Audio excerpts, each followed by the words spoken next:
be still a core Mirana, but I heard a lot of the teams were playing position 4 Mirana. Okay. She's back as full. If you have got a good set for her, that arrow is one of... X mark into arrow. Yeah. I feel like Chen's one of those heroes we're going to see. That's just one of the really annoying heroes that not a lot of teams totally figure out how to play against. 5 and I seconds feel remaining. like these teams that are in TI right now, they screamed against each other a lot because I think almost every single team was in China. Some of them were in SCA still, but you gotta scream against someone, right? Yeah. Oh. Radiant You can go teams for turn the to ban. Ember AA. Ember here, at least I can kind of get out of the Kunga X combo. It's probably somewhat of an important trait to have. And Mirana follow up with the arrow too. He seems to be banning and picking. Right after that Ember ban, tide going. Well, they had the time to think about the bans and picks because of the delay that we had, and the Shadow Demon banned out. No surprise there. This is one of the strongest position for 5s. My opinion, can be still played as core as well. OG ran it as core. Pasha ran it as position. Well, his second ability feels so good. When the patch came out, I expected it maybe twist the numbers a little bit because it sounded like a bit OP. Now we just got the extra mana on the spell. That's it. Yep. Oh. As well, and see what. So you're thinking support Mirana, then they're leaving it open. That's the beauty of those, where you can play heroes at multiple roles. I feel like it could, or maybe even position 5. 10 seconds remaining. I still remember Cuckoo playing position 5 Mirana when he was 5 seconds remaining. And the other reason with the Shadow Demon ban is that hero that the arrow. You're not just playing arrow around your Kunk. Playing almost certainly in the mid lane. It's one of those RML TNC classics. But at the same time, in the past, Radiant teams turn to pick. Well, I've even seen Kunkka in the off lane. And here comes Grimstroke. This, for a long time, was the most coveted 5 position support, or just support in general. Nerfs here and there, it seems to be lower priority. I still feel like this hero is going to be top tier pick. I saw your predictions. Yeah, it was the most picked hero that chose. Yep. I mean, I would have thought it was either going to be most picked or maybe banned too much, but then it got that small nerf, so now it's hopefully in this tier where it's not going to be banned. 5 seconds remaining. The TNC definitely needs some kind of a solo ability that can be paired up with the... They don't have any right now besides an X mark, and it's... The double X. You torrent one and boat the other, you know? Is there enough space to actually hit torrent? On two, you mean? Yeah. Like when they're leached together? Yes. I don't know. I feel like you could maybe, if you position it perfectly and get them both right on the edge. If you get that torrent, AoE. Is that still on Kunk? Which one? The extra AoE on torrent? Oh no. Wow, that's gone. Dire teams turn to pick. I was a big fan. Rubik comes out for Keen Gaming, so there's their 4 position. Standard pick. They need to pick an offlane here. Doom is still available if they want to go for that. When you pick a hero like a Doom, you catch at X mark. I think that's enough. Typically, you're thinking offlaners. Offlaners are initiating fights or having some teamfight potential. Doom, you know, Doom itself is kind of teamfight by being able to delete the heroes, but you catch Mirana arrow. Still, I mean, they have the X set up for it, but the problem's going to come like once Keen Gaming, their carry's going to have a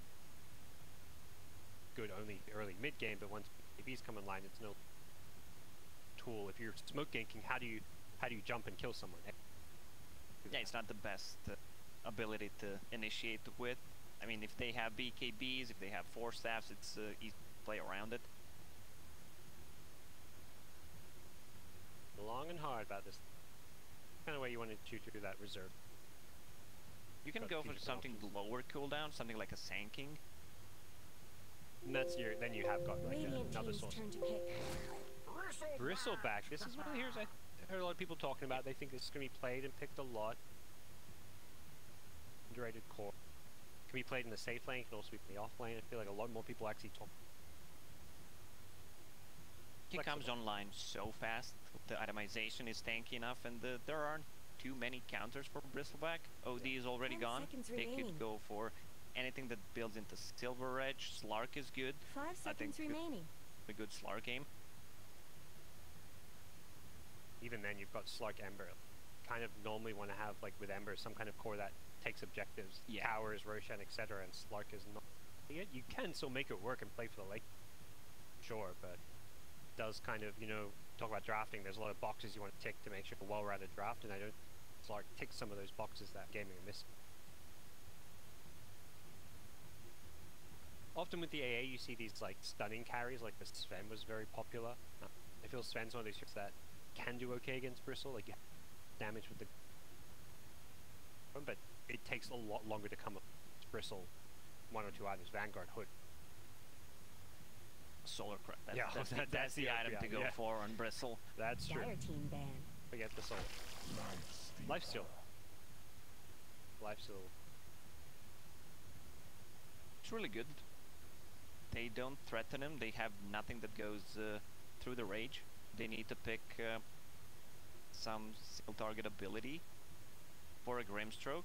So I would assume gonna be like a Beastmaster, maybe, or Doom. I assume Keen Gaming will ban out. 5 seconds remaining. Talk about Kunkka X being good early mid game. Well, it's not really good at any stage of the game. Like the Lifesteal when he can just have to go. Very annoying pick because of that.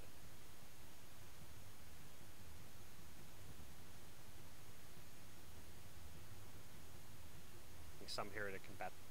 Alternatively, you just don't have an answer for him, and you just build this scary like lineup that could towers maybe. Bristle gets a couple items, and you. Yeah, but right now they don't have any tower damage. Bristleback can deal some, but it's not enough to play that fast. The Axe is good against Bristle. He just turns him around. Axe Legion's another one that instead of needing the break, you fight it. Sure they. And the Legion is I like Legion Commander when there's 10 seconds remaining. Phantom Lancer when there's hero like a Batrider, so you have strong 5 seconds dispel. remaining. Gaming picked first. TNC had the choice of pick, and they chose second pick. They wanted to have this final pick. Right now, their draft is kind of open. We don't know quite where this Mirana's going, whether or support. I would kind of say exactly.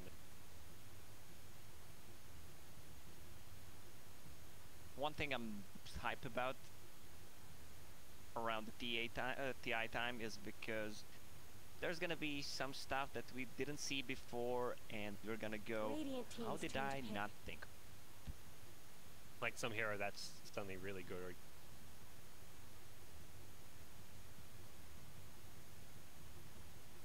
the meta is. It's funny because like every year, I think we'll like see the groups or see a few team favorites. I think quite goes. The last year, the group everyone thought was stronger. It was actually the weaker group that had like every. 5 seconds remaining. No coming when it's a bit more pressure when you're playing for 32, 33 million. A little bit of pressure added. Dire team's turn to pick.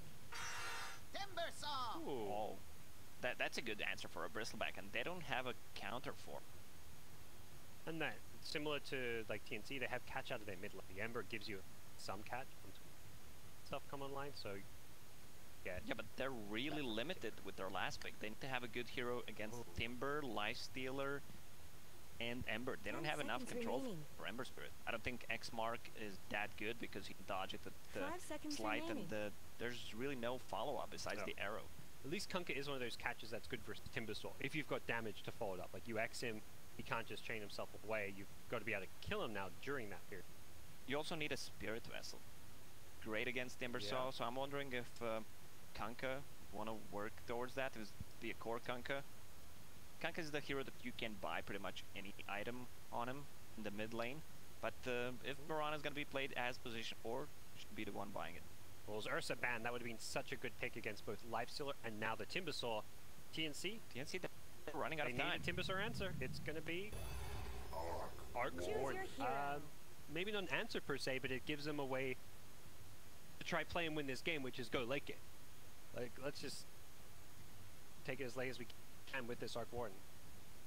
What do you make of this here?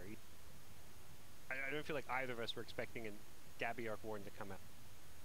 I feel like they just wanted to have a better late. Try to stall it, wait for... Usually you don't pick Bristleback with another hero who goes super... Bristleback is scary, especially, let's say, from 15-minute mark to 35 to 40, and then he kind of falls. Yep.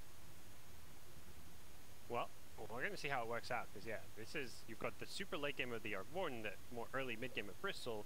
I mean, theoretically, it's like, okay, we have a hero that can do well in the early mid-game and a hero in the late game, but in Dota, normally you want heroes that get strong at the same time.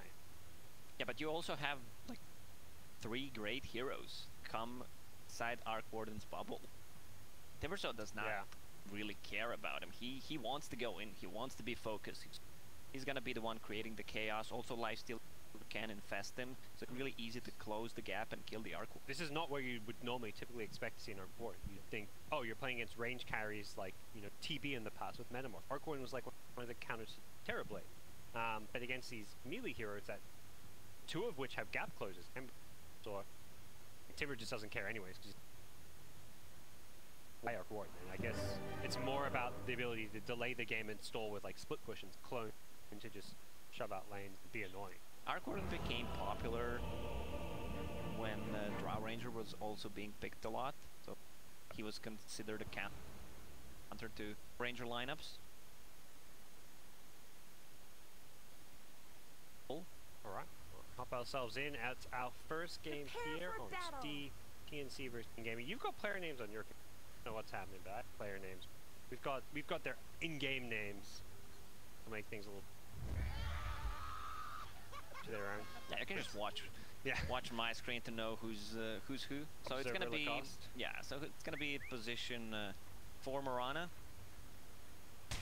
Sobi Mask, 6 Tangos, and the Sentry Ward will buy a Ring of Protection. I see a lot of position 4s, even offlaners doing that kind of a build, especially on an Enchantress, which I think is gonna be picked a lot. 4 branches, Sobi Mask, and set of Tangos.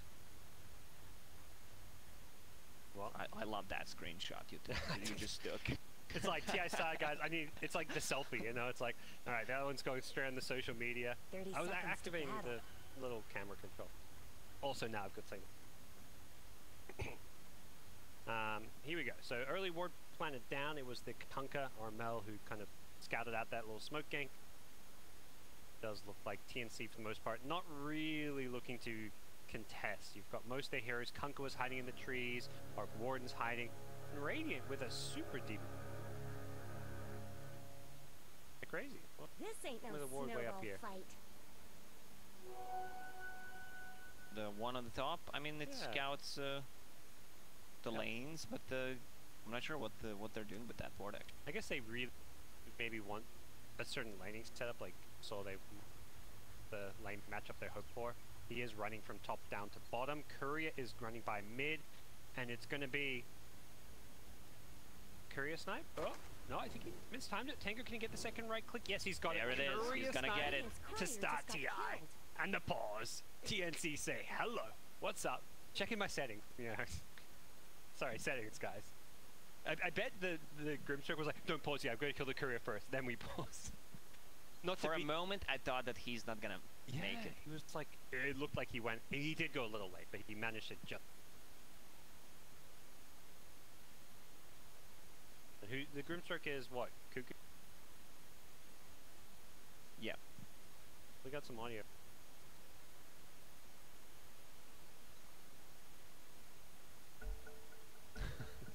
Well, here we go. We'll fight through that one. Get on with it. It's like, okay, now we go. The audio echoes. We're good. We're back. Mid lane, let's see what we got. Ember versus Kunkka. I feel like I've seen this matchup quite a bit. And where Kunkka used to do obviously well with the knives, but back at top, it's going to be a tri lane aggressively from King Gaming. They want to go in nice and early in this arc. Warden, who's taking a lot of damage with the cold feet proc, but quite got necessary damage output to get there. They wish it was an old AA with his chili fingers. Now it's only a single target ability. And I mean, you are playing with the Timbersaw in your team. You want to give him a solo XP on the side lane. Bristleback is tanking the bottom creeps, but the a lot of damage top lane forces TP out. This lane kind of gets a hard. They kind of go for that kill, but not having Fade Bolt in the trailing versus trailing for that damage. Level 2, it's going to be so much easier for them to play the lane. Boys, Bristol battling it out down here. I guess this is a lane where Bristol just wants to kind of avoid the Timber. That's why he's cutting waves from behind. Like, he can't really pressure the Timber in the laning stage, so he's just getting as much as he can, trying to drag the mid lane back. Such a big game limit. I'm sure Gunka saw that and is just like, I'm going to play even more aggressive. Gets a bottle, wow. It's not your everyday courier adventure, a ground courier going to the secret shop now down bottom. I'd rather go mid, it makes sense actually. The mid lane gets his items and then your player who wants his bottle to just keep on spamming quills is happy as well. Top, Mirana. There's the arrow. Yeah, leaps in, hits the arrow, and there should be a kill with the spark ray. 5 sticks. They tried to leave it for the Arc Warden, I think. Oh, he's gonna live. He's gonna get deny himself. Oh, no, he gets it. Hopeful. That's Tim's. Leaps in. Baits out Roshan to himself, but they kind of didn't expect those sticks. You don't have the sign. Well, you gotta expect that. He was just stacking the Roche. Had to use all 3 leaps with quite a bit of time to recharge. Yeah, but it got buffed, so it's not the 60 seconds anymore. Now it's 45. Also has the bottle for himself and the Ring of Bassi, so a lot of mana regen. Expiation, it is a one X. Oops, going to kill up top onto Gabby. Mid lane, X into Torrent. Can they land the arrow? There's a lot of creeps here, and as a result, I don't think he can execute this kill. It's going to be Keen Gaming. Dash leaping on in, hits the melee range arrow. Doesn't do a whole lot of damage with the Flame Guard up. One more right click with the tower shots, and Tim's gets another kill. Nicely done with the Mirana. Kills already. Mirana's back. Oh, he gave bottle to Kanka. Now he's gonna X mark himself, use the bottle, refill it. Is Kanka's bottle now, or did Mirana? Okay. You should get it back now. Mirana is stacking some creeps. Give me back my bottle, please. Me. Just like, well, look, if you want me to win my life, give me a bottle. That's how you win free bottle. Have you ever done that? Buy a bottle for someone? Oh, yeah, it's one of those things where it's like, I love playing like the super hard. I feel like you're lying right now, no, Gods. I'm not. I'm a 6th position player at heart, you know. If I can to be like, you get random gold, and I would I might mid a bottle at level 1 path. And they're just like, wow, I just won my mid lane. I am. If you drop your bottle, I'm gonna steal it. Yeah, just kidding. Yeah, now I know if I ever lend you my bottle to refill, it's not coming back. A good start for TNC. 5-minute veterans coming up, so we'll see if either team can set that for those. Bristle down bottom definitely wants to refill his bottle with those. Back at top, it's going to be the Grimstroke getting initiated on the lift of the cold feet. This is what they that early point in lift, although now Rubik will, of course, they'll get the kill. And Ember, a solo kill. That was just solo kill from Kanka, and he was not even level 6. Yeah. Okay. He's being harassed a lot. Level 3 Tidebringer, Ember needs to go jungle. Looks like it was bounty runes for TNC off the 4. Dire will scan on here. It's a rotate top from Grimstroke. We're going to come in from behind. They want to get some kills here. Probably just for this AA, perhaps? No, he's just trying to get a ward down. I'm just going to arrow the scene. It gets down the high ground board, which is why he scanned just hit this board with the Challenge Burst. This is Dutch Knight to have. They are going to go in on Gabby on the Arc Warden here, trying to bring him down. He just wants to take them around, and with him it's going to be Tim's chasing on after. As he got the leap charges, he leaps forward again. He's one right click. He's not going to get the kill. Instead, it's going to be Arc Warden going down, and he used up 2 of his 3 leap charges and did not kill off. One thing I'm worried about is they don't have any kind of save. Once either Lifestealer goes in, a Timber, so we don't talk about the Timber at all. Like, he's just sitting on the bottom lane, 20 Magic charges, 3 points in reactive armor. Feels like he's unkillable at the moment, unless Kanka decides to rotate. He's still vulnerable to magical damage at this point. Magic damage, they've got a decent amount here. The Kanka just drops the ghost ship. He's going to be a-okay. Rana rotates in as well, and if anything, that like Kanka was going to turn around and get some kills there. And during the draft, I talked about the Spirit Vessel carrier. I'm glad that Kanka is buying one. At least has one queued up. So Double Bracer is going to become so tanky with Kanka. Some jungle now that he's been kind of scared out of the lane at least. Efficient play there, using the Tidebringer to hit multiple camps. Lifestealer only level 4. This problem with these aggressive trialing. It's 3-0. He's farming okay. He hasn't got amazing CS, just the 32, but 13 to 9.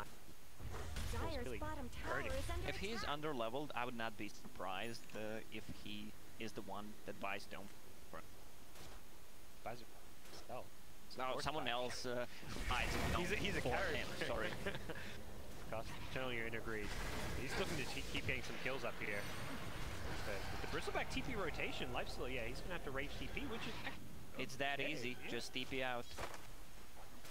Bristle rotating in, so... What do you feel about the raid bans against the Null Talismans against Racer? Like, which one is the best? Magic resistance, health and magic resistance. It's like the dream. Dual Bracer every hero. This top lane looking a bit dicey, and Bristleback going diving on in. He's going to play around this Pistol though, and he is not going to TP, so we'll see what Cuckoo can do here, as it does look like he is going to be punished deep behind the enemy tower. Basaw down it. Yeah, that was extremely greedy. Dying, even if he got the kill on AA, it's still not worth it. Quite paying off as he'd hoped for. Grim construct to support take it. Looks like Kanka's just going to spend time in the jungle. This is Arc Warden. Warden doesn't really have a place to go right now. He'll get picked off in the bottom lane.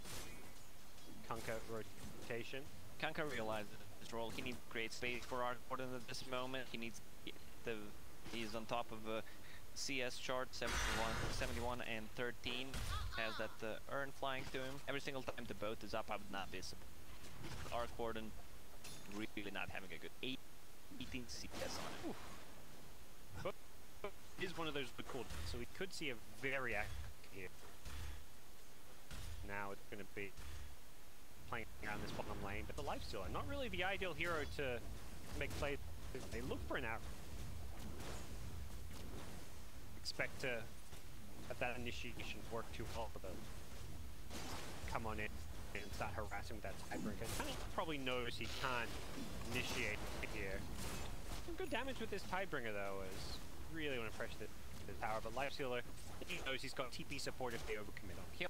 He also has Infest, and even if they land an arrow this short distance, he point in rage is more than enough. Fast for magic one charges. They should try to play maybe on mid or top. Lifestealer is tough kill to get. I think he kind of came down here, but Lifestealer was top lane, but now Lifestealer's kind of gone to wherever the Kanka is. And this is the build I love to see on a Timber. So double Bracer, Soul Ring, Magic Wand, HP. 1600 HP. Magic resistance 37% stuff. And this Yule Scepter is going to kind of take away one of the key ways they kill him, which is that Hex initiation. Kind of defensively Yules to typically dodge some of those spells. Kind of turns into this big mind game. If they were using it, dove in looking for a bit of a kill there. Life still got low, but they used the Moonlight Shadow just to get out. Okay, mid. But look for the Arc Ward kill. They're going to get it. It's going to be King Gaming mid play getting X and back. He did have the Rem. He didn't get to the high ground though. He's still in the low ground here. They're slowing down the Bristle. He's trying to chase with the Tidebringer damage. It's getting pretty low there. Instead, they're going to go for the AA, the DD on the Bristleback. 300 damage on Bristle. That should be one for sure. Oh, I would expect so with the double damage wearing off, but they've still got a siege creep. So nice timing around this rotation. So they can get a tier 1 tower, and then here from mid, one and two. Radiant's middle tower will go the way of Cuckoo on the Bristleback.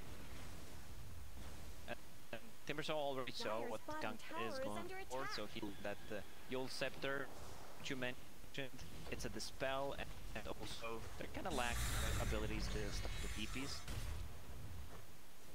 I mean, right now, what's the game plan for TNC? Is it just delay for late game with Arc Warden? Or are they actually trying to fight with their other full heroes? Can fight with the other 4 people. Every single time the boat is up, Bristleback doesn't have a big item yet. Has Vanguard queued up. Farming jungle at the moment. Level 9. It's the same level as Ember. Crazy, actually. Just having a good time. He's basically a core hero at this point. If he wants to transition into core, it's to buy a Maelstrom, even though from position 4 you expect him building like an urn, a mech is good, you can also buy a 4, which you create a value here. Top, they're looking for Ice Blast coming in as well. They get the vision, another leap out.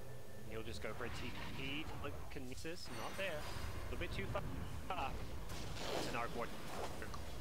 That's gold though. Can they kill before it expires? Yep. Easy goal. Looks like Kunkka found the AA. One of the kills him, and he's completed Spirit Vessel. Another reason why Timbersaw is rushing that Yule already has it in fact, so way to dispel off the Spirit Vessel child. Your admiral is on board. He might even need second Dispel. Yeah, I mean, often you see Timber 2, 3. Yeah, either Lotus Orb or he can Guardian Green. X. Nice Yule Scepter. So he doesn't get hit by that long arrow, and it's going to be Mirana instead. Forced to leap away.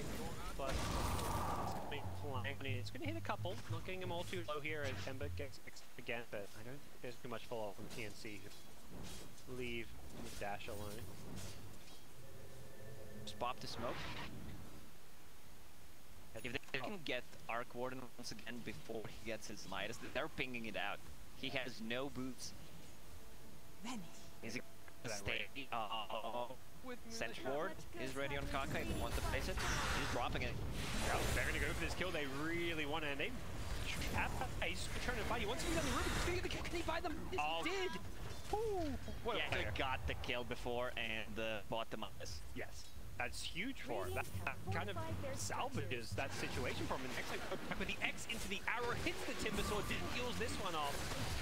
And now the Starstorm follow-up. It should be enough damage. And yeah, they've got the kill with the Mirana. Really nicely done by TNC, punishing dive up top. If someone TP's bottom, they might actually get a kill on Ember Spirit here. Here it is. Yep, gets the silence to lead things off. He's going to stun to follow up. Can the Ember get out to the stun before he can get rid of the silence? And it looks like Tim's with the follow-up. It could be something. Didn't have quite damage. He's not going to go leaping afterwards as Ember double ripped away. Very close. And still hunting. Got it. Hey, Remnant away. He's out of Remnant. Got no TP, so 15 seconds. He's going to look for a stroke of fate. So arrow. One more. Are they going for this? A leap into a Starstorm? No. Decide to let Ember go. I think a little bit afraid because of the shrine. You could TP on in as well as, of course, heal yourself back up. I think it was a risky play to go with another leap, but I think it would still be worth it. Mirana seems in a lot of trouble here. No more leaps left, and we'll get punished this one. Yule Scepter making sure got the bounty rune, while Tim's going to get those bounty runes. Bottom top, so 3 out of 4 bounty runes going in gaming. Very even game here at 15 minutes. Expo. the boat sold by the Ruby. He's going to turn that around. That's going to mitigate some of the damage being on in. Bristle, though, okay, with that Tidebringer, is Bristle's found a new target. Yeah, right click that.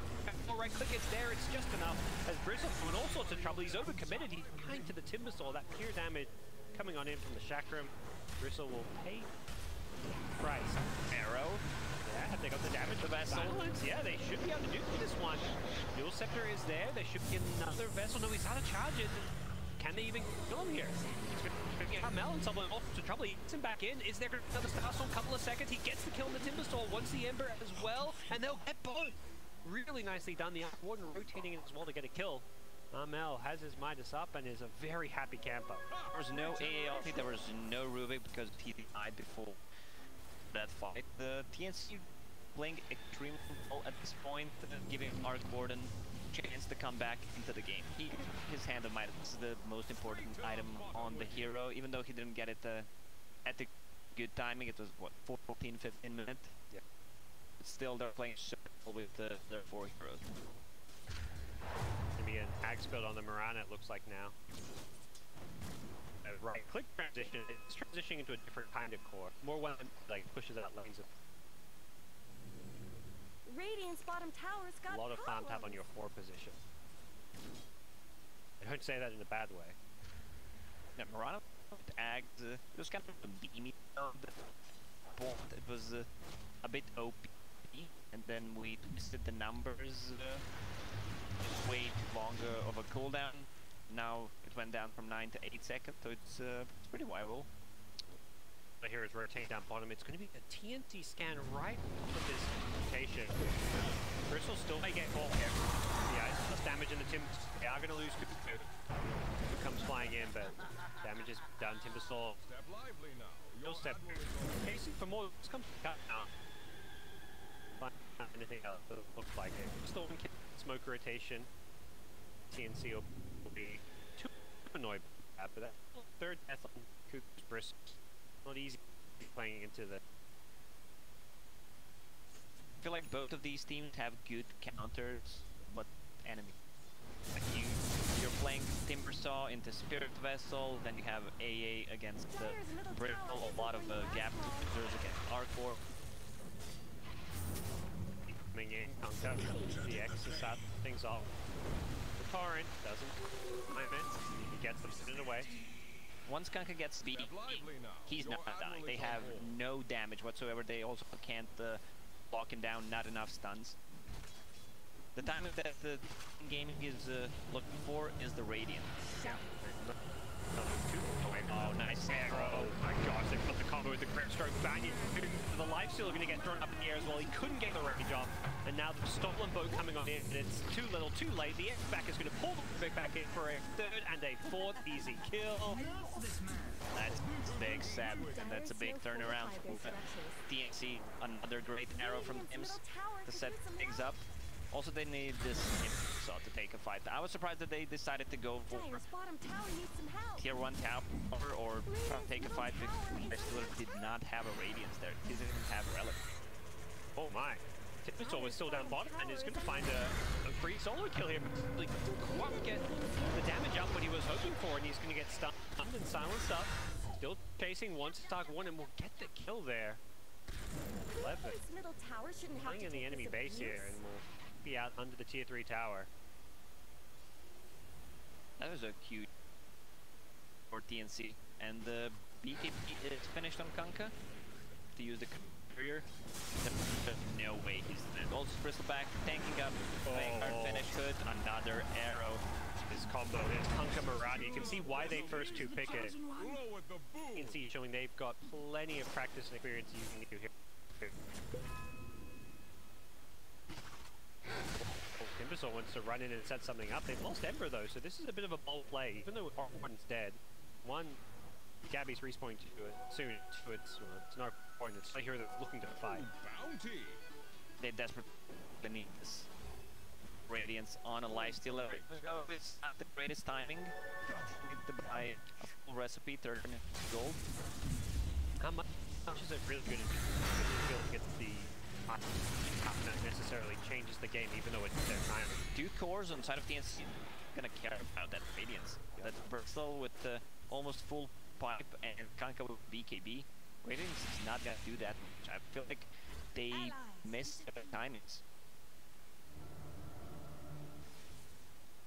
Do you think he should have maybe gone for that right-click build instead, with how this game's been going, the lifestealer? Could have been an option. Go for armlet so build. Great against Kanka. It's great against Bristle. Top. About has the Acceptor, so instantly clear and put out waves. Now Blink Dagger queued up. This is the old school kind of mid Mirana build, even the 4 position. Go this app Blink build and just full Starstorm out the wave, blink away if you get yanked. Very, very annoying build to play against. Especially the support. They don't have any escape mechanism, and Rubik pretty much solo kill. There's now a Lotus Storm on Timbersaw to get that second meat dispel. One thing that you need to get rid of this game. Things are not looking all too good for Keen Gaming. We talked about TNC, they kind of just want to go late game ways with Arc Warden, and they're ahead, they're going to game right. 22 minutes in, but by the time the race comes up, it feels like Gaming will be a bit behind where they want to be. Warden doesn't even boots it.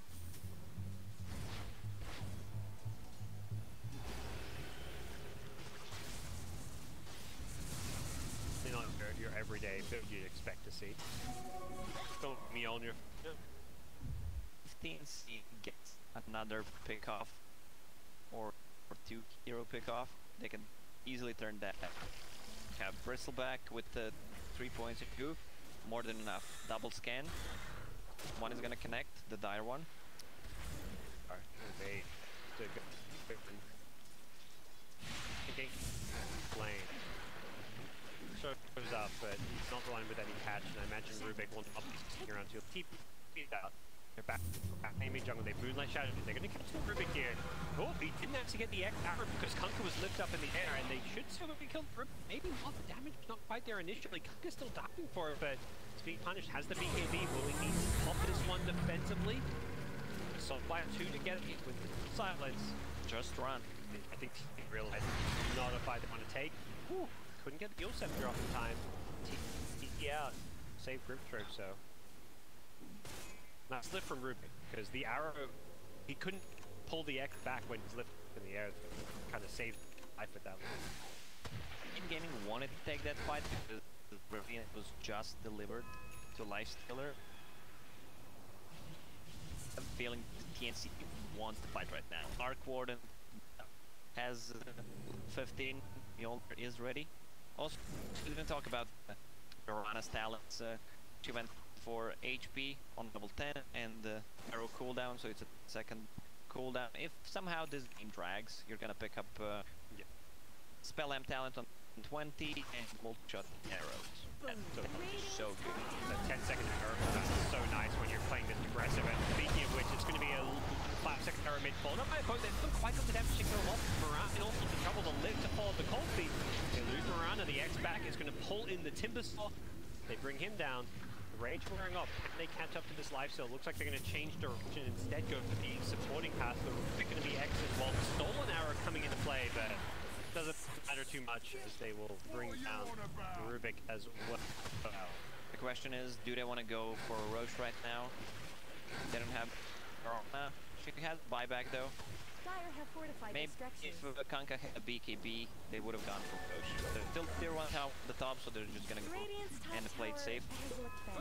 And this was one of the big issues for TNC, is that as a team, they're so much more disciplined than they used to. I think people talk about how like the last 4 or 5 months they've, you know, looked a whole lot longer, and is the fact they're just playing. Hear the replay of this fight. It started off okay for Keen Gaming as the Mirana got caught, but it's just a 4 kill where you lose the Timbersaw. And the fact is, you kind of have to treat this kind of like a core, but you know, there's too many cores on PC side to deal with it. Timbersaw, even the Lotus Orb and the Yule Scepter, it's not enough for him to survive. They have any magic resist. Holy Locket, no hood, so because still shreds from him. Also against Mjolnir, Maybe that could have been a pick.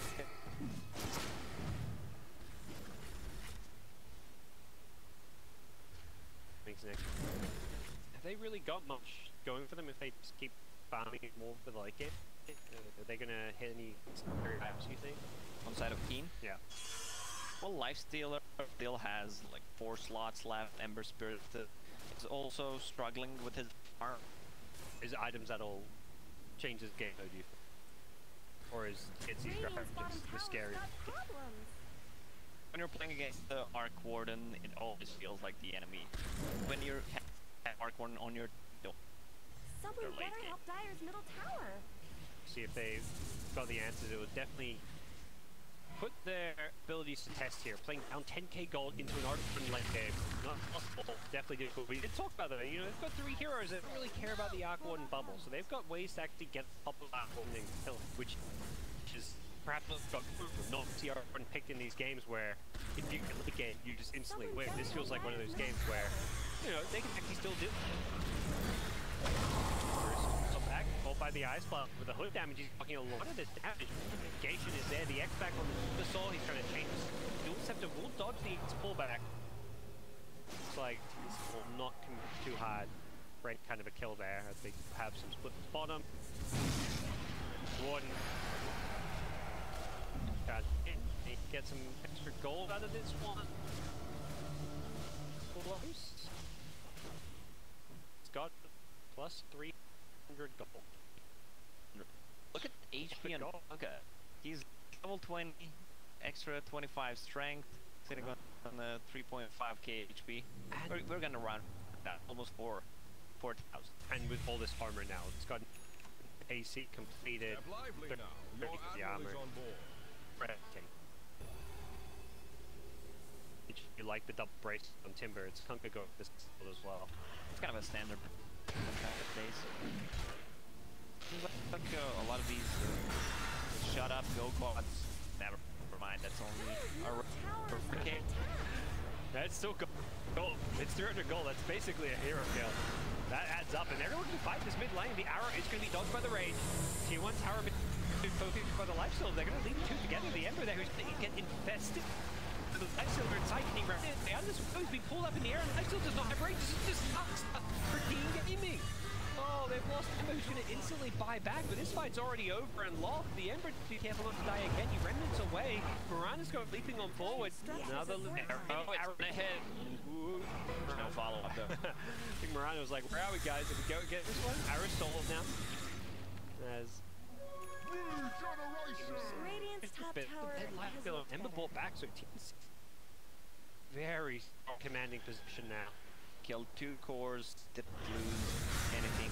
TNC is just building the advantage at the moment. They are continuing to kill these Arc Warden Tempest doubles. It's gold, but it's not really. It's not real gold. Well, it's real gold, but it's really, any kind of an advantage. Carrot. Yeah. People are okay and happy with their knockoff stuff.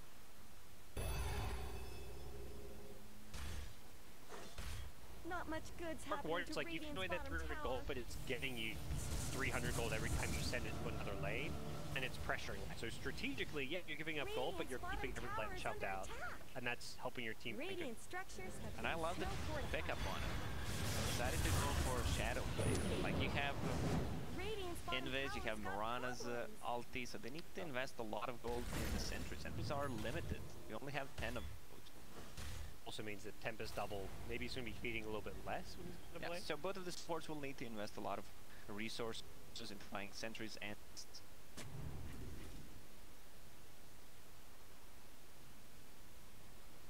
Radiant scan. And it was like, it's go time. Quite got the AC on lifesteal. He's close to it though. Couple hundred gold. You want to fight over these boundaries up top. Timbersaw. Looks like he's running around the Bristleback, running on in as well. It's going to be Brawl coming out here. Bristleback needs to be careful. Hit the guys like he's getting low, but it's also Timbersaw. Until he uses himself and changes himself out of combo. The torrent, I mean, that ult just sets up an easy torrent. Great Bristleback for the Kunkers. Bit of an even trade so far, and with the infest blink out, nicely played by the Lifestealer. Instead, it looks like Punk Kunkka is going to find the AA instead. Easy star stall. Follow up and Kunkka. Another kill. Hell is feasting in here. Another X. Arrow. Didn't hit the torrent or the arrow. Not sure where that arrow went. Lifesteal's going to go charging. Oh, he's going to rage. Be out. Didn't have any detection or a way of going on Grimstroke Glimmer Kick. And on the bottom lane you have this Arc Warden, Tempest Double, dealing some damage to 3 tower. They need to address that problem. Also, I feel like there's real item progression on Microsoft. Like this Lotus Orb is not doing much. If you want to get a second Dispel, I think Arden Greaves would have been better. Just to pick up your team, and there's not just a echo back, right? Like, is there any benefit being able to use on your team? I guess like Lifesteal has rage and Ember has Rem, so maybe not so much.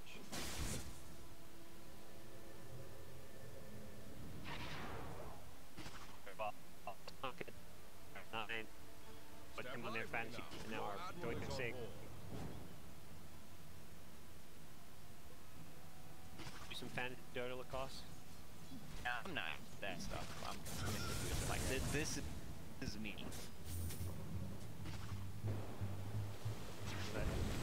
Alright, attempted this one will latch on. He's gonna run his way outwards. My game, you know. I'm gonna want to go for that torrent as a Kunkka, or you're gonna dodge it. He's completed on X-Sealer. And he's going to be hitting that level 20 talent. You don't imagine me even kicking in. Oh, there. And Kunkka, Mirana, even Bristol, Arc Warden as well. And the Arc Warden going for solo pick. Oh, it's the Orchid, the Nullifier. The Doom build. Orchid, if someone you nullify them, they can't use their arms, they can't use spells. What do you do? Was that a question? You just die? What do you do? There's one solution. There is one solution, that's Lotus Orb. Oh. Well, you can't if you nullify. I guess your teammate. Yeah, that's what I meant. Oh yeah. The other solution you won't worry about getting solo kill is the A. You can actually get out of the nullifier made. But you can also nullify the Eon. Correct. If you proc it with the, say, from Shadowblade hit, Eon does procs and then you just move it, and then you nullify it. Yeah.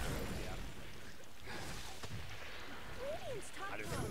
Time to go charging on in. He's going to be instantly forced to BKB. There was a lifetime infested who's forced some procs. Bruce back into this tower here. I think TNC is having to get out. Nice arrow from afar. Has the Timber Sword. Ember's going to go charging it. I think TNC can come back this one. We don't see out one with the end. Plus going to go flying on in as well. Has the Bristol Mirana. Has Leap Charger still needs to maybe get the high ground here. Another stop. Enjoy this. So much kiting going on here. Bristleback's going to go charging on in with the BKB. He wants this AA who's going to be forced to TP on out.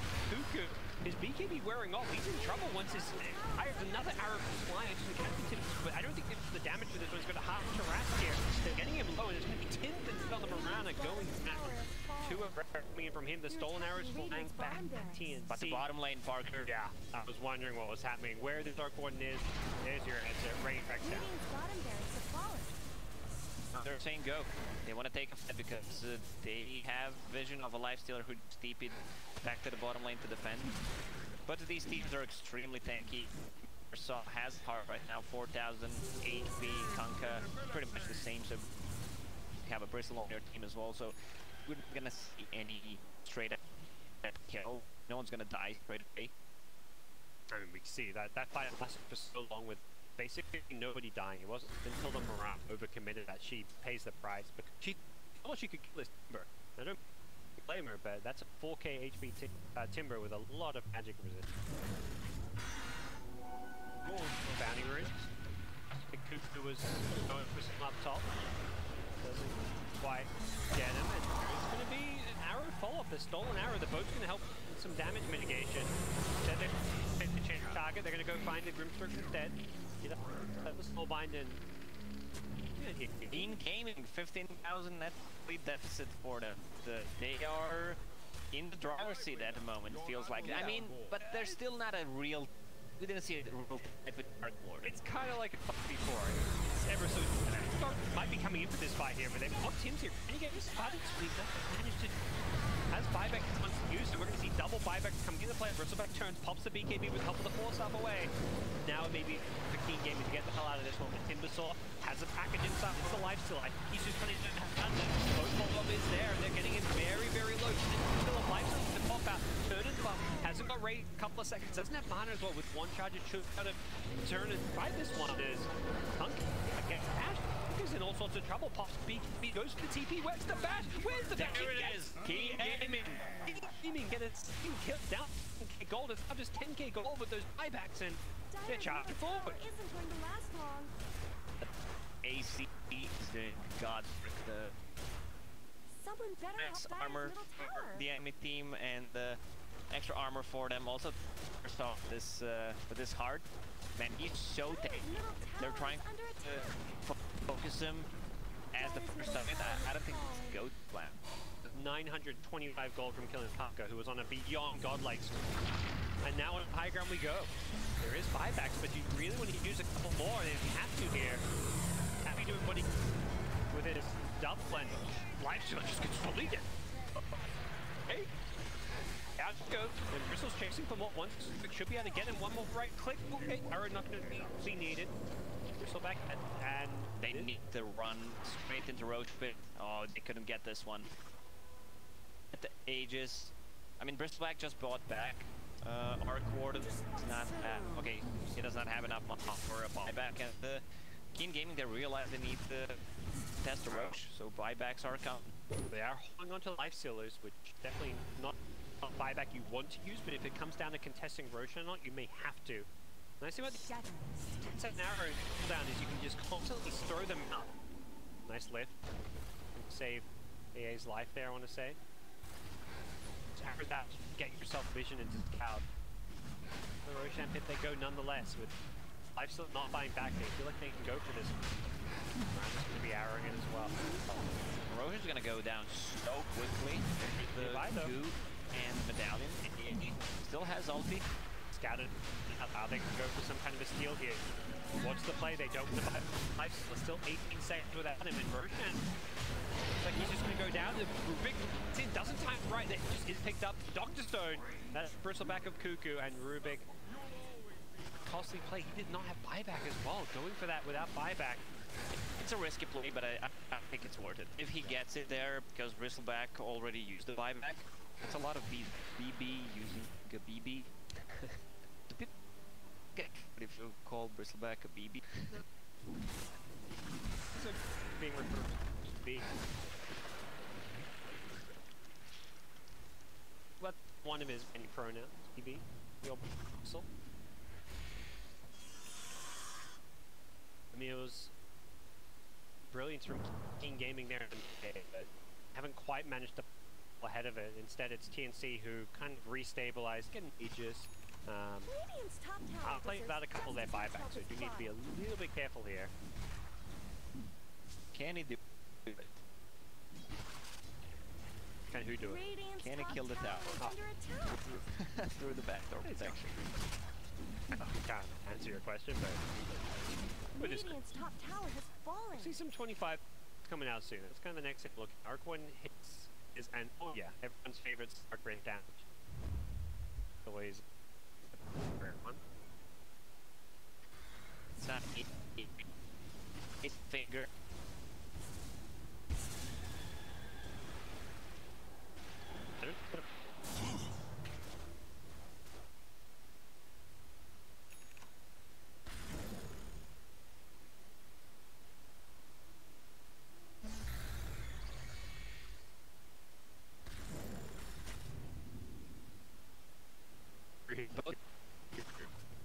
That's for me. The prize is mine.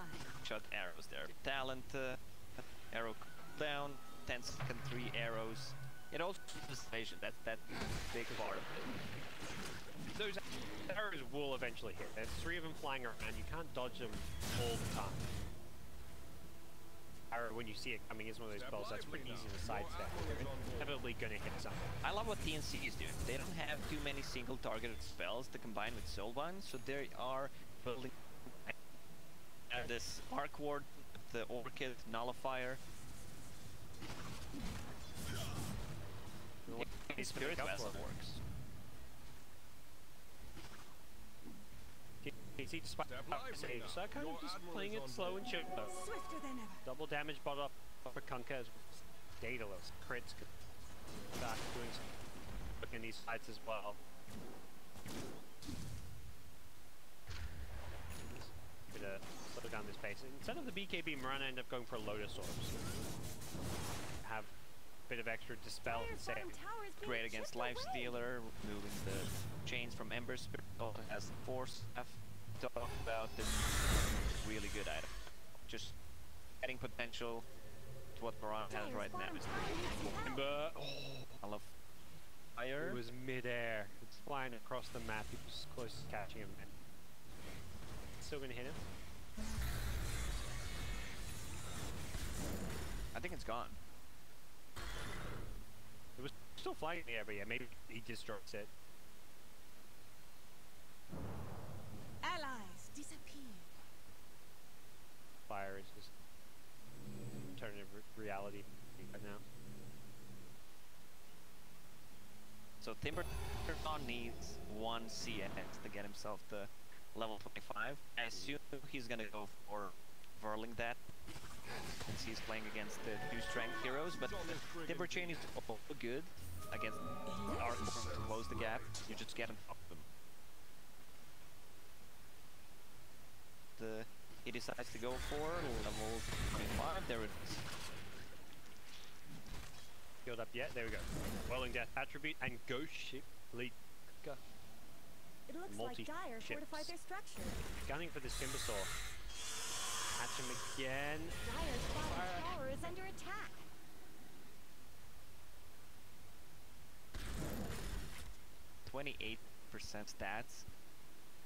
stats loss against Pistol and the Kunkka. You're not just stealing the stats, you're also stealing their adjectives of it. Perfect. Found out. Nullifier cancels TPs. Yes, yeah, that's just twice in a row he's TP'd out as the Nullifier was mid-air. That's what I thought. I was like, I'm not going crazy. Yeah, that Timbersaw is really pushing the limit. I'm sure he's just like, both those times where he TP'd out just barely. Thinking his lucky stars.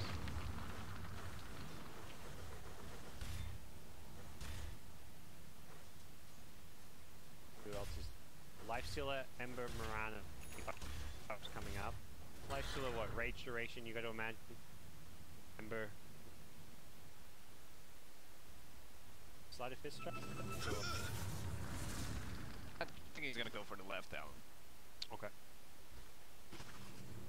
Sleight of fist seems way better when you're playing EL Elude.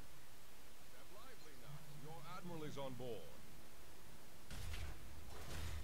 The Aegis expires without too much high ground attempt, and it's very much a case of TNC may have had Aegis, but their buybacks were down, and their line doesn't exactly push high ground easily, whereas Radiant defends high ground incredibly well.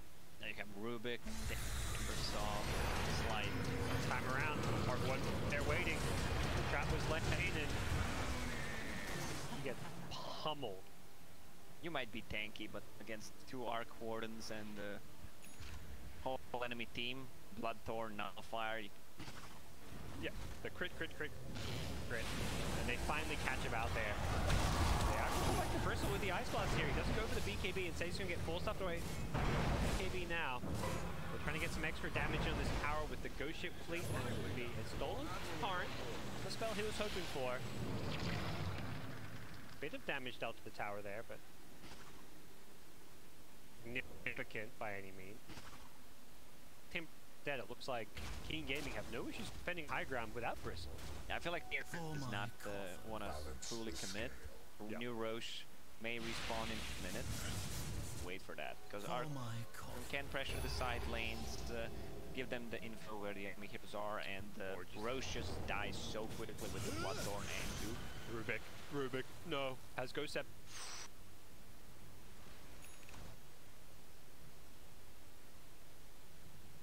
protection. Yeah, right about to die. I would say. Nullifier there for a while. Rubik does not have a escape for that. Back at top. Oh, there it goes. Triple arrows flying around. I like this gem pickup because they have a lot of invis and the sentries are now limited. They're not gonna be able to see them. All the sentries on the map and also take out all the radiant vision as well. Ideally, they've got a lot of vision in this bottom jungle, but TNC not playing the bottom part of it. The only one who at the bottom is Arthur or Tempest up. Back protect. There is no backdoor protection. Creeps one in mid, so he's doing permanent damage. And Rubik's dead. Yeah, permanent damage to Rubik's life.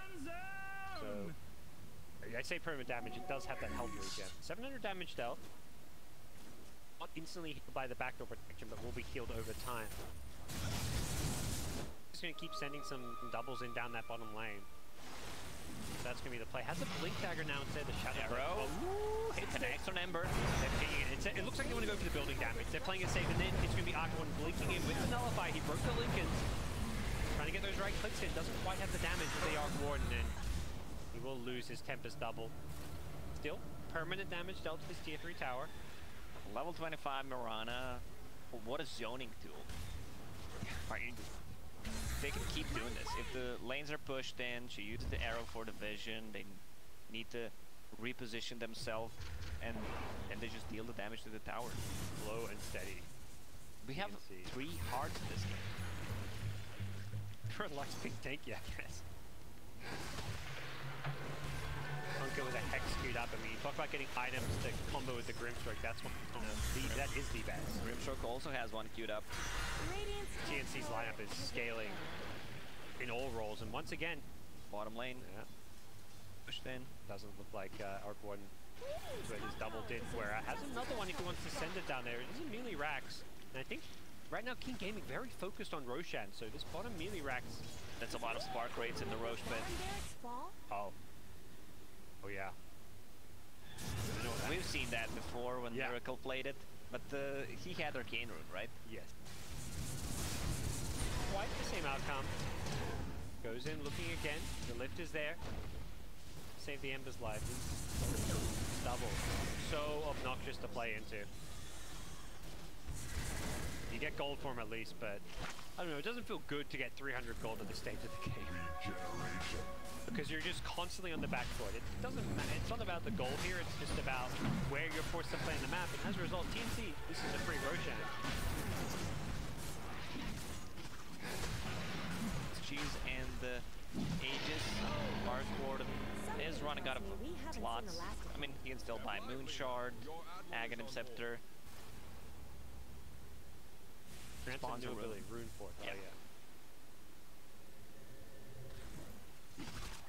Potentially pretty good.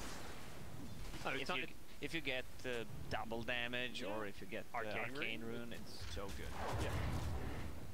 On certain heroes, the loot can be extremely good as well. Be shabby, but you're not going to buy an Rax. Well, he's going to buy it eventually. It's just Rax. Yeah. And they're just going in. They're looking to hit some buildings here. They're zoning with the arrows as well as the ghost ship. It's literally just zone Keen Gaming away by throwing these spells, hitting arrows. They're going to hit these arrows. Mirana pulls up. They're not really looking to commit on this one. I think they know it's much more important to take the objectives, and they are taking the racks here, but Ben needs to be careful. It's got the Aegis, the 4-stub's keeping him alive. The Bash is going to hit on the Bristleback, but they don't really want to leave their base here. And it's a tier 3 tower plus range racks. And it looks like Arc Warden is sending himself or his double down bottom here. He's sending his double in to go for the backdoor play down bottom. So while all this distraction happens up top, it does look like bottom melee racks. Can they kill it off? He's got BKB now. I love this pickup just to make sure they can take some of these objectives. It's going to be close. I think they've got the damage for it. He's got more than enough. And on the top lane, another one's going down. Yep. Death by 1,000 cuts. TNC don't care about taking the kills. They would take them if they came to him, but King Gaming so annoying with their high ground defense, and TNC are just finding ways to bit by bit break their base. Another arrow on Ember Spirit. they're so disciplined. Like, they hit these arrows, but they're never following it up and over-committing for kills. They can just play this slowly. They don't have to risk anything at this point. You can always go in. There's no burst damage on the side of Keen Gaming. There's not enough stuns to keep in play, so they can go in. BKBs are down to 6 and 5 seconds. Bristleback and Kanka can just go in, hit the tower, Arc Warden as well, repeat every single tower up. Also has an Octarine Core Ag Scepter queued up as well, so there will be more damage coming out, but it still feels like there's going to be constant problems not having quite enough damage and also just not being able to deal with every single lane being pushed in. And I guess the good news is once you're down to your tier 4s, they can't split push you anymore. You're just down to your tier 4s. There's a Relic destroyed. Is that a Rapier? Oh no, it's a Nullifier. Go ahead, queue it up. Well, at least you know from which side they're gonna enter.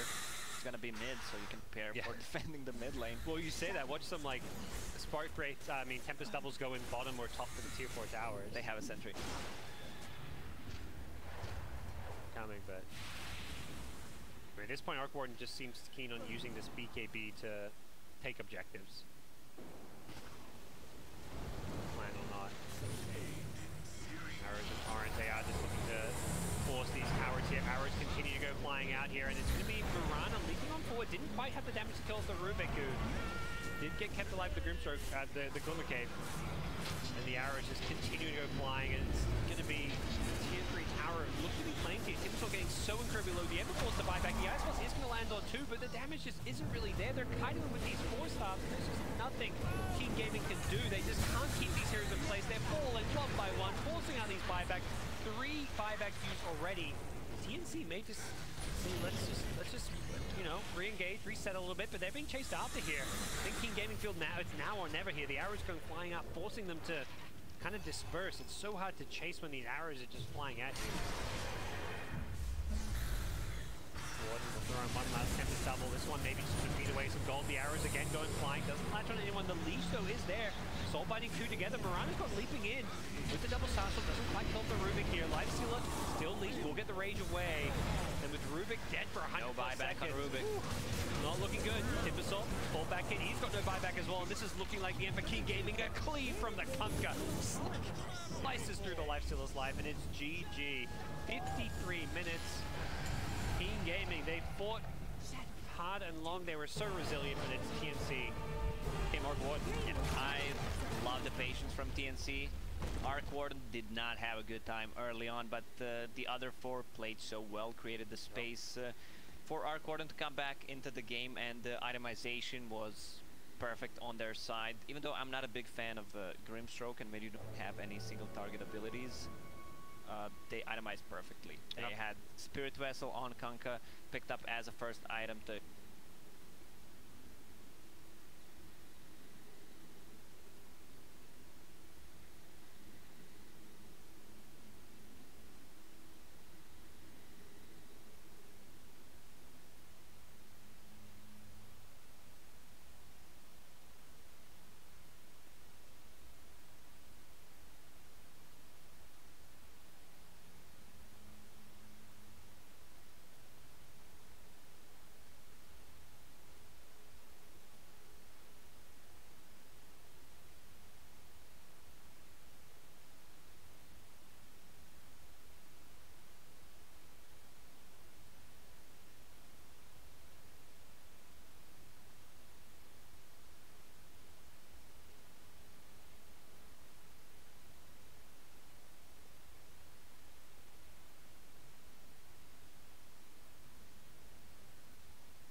team's turn to ban.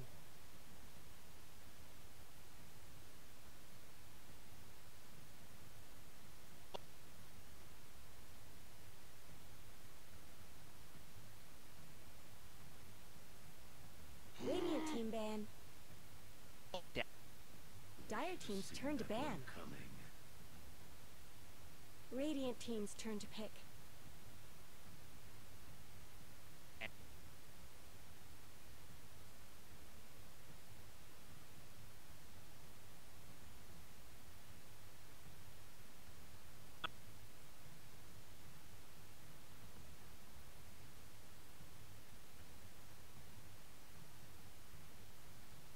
Seconds remaining. Dire team's turn to pick. Alchemist.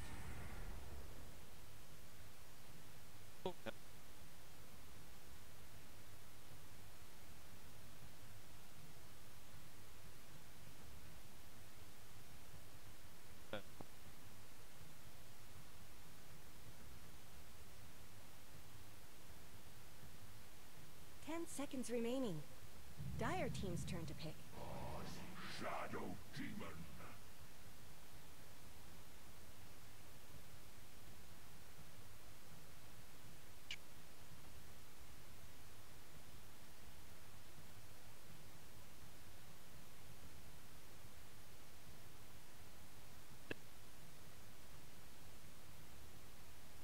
Seconds remaining. 5 seconds remaining.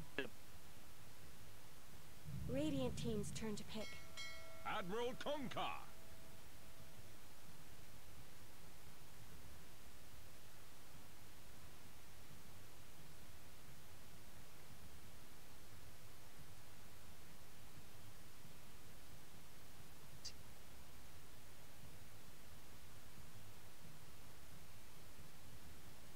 Seconds remaining.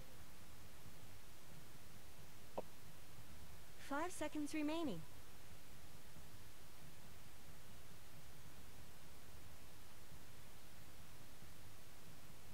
Yeah.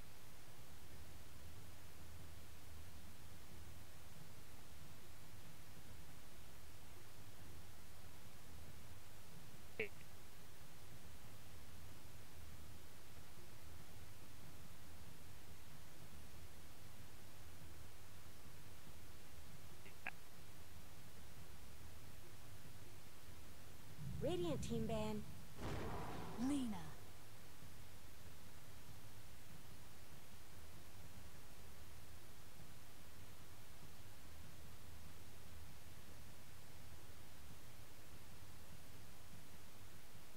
Dire team ban.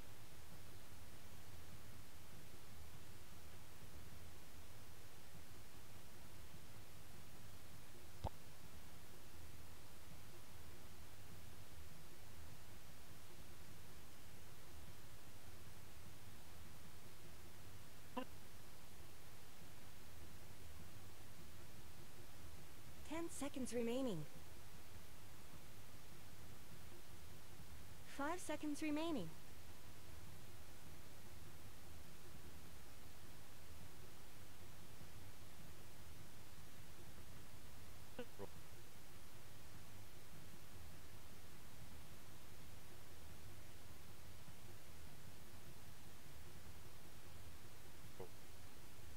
Radiant team's turn to ban. Dire team's turn to ban.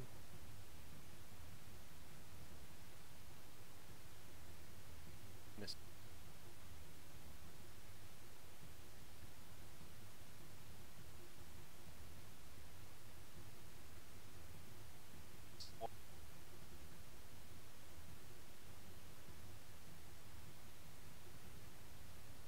Seconds remaining.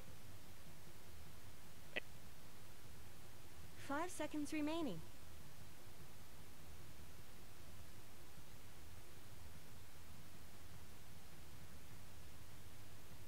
Yep.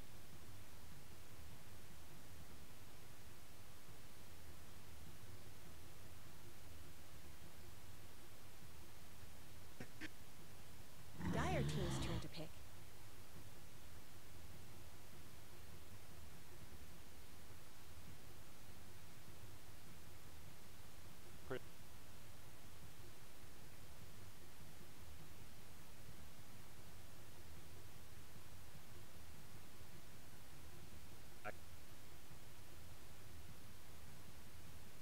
seconds remaining. 5 seconds remaining.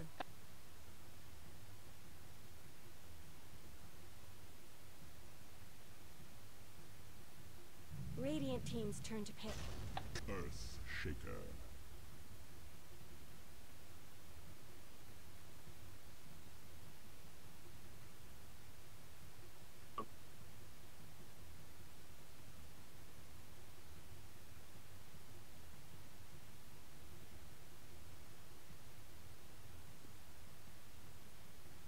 Seconds remaining.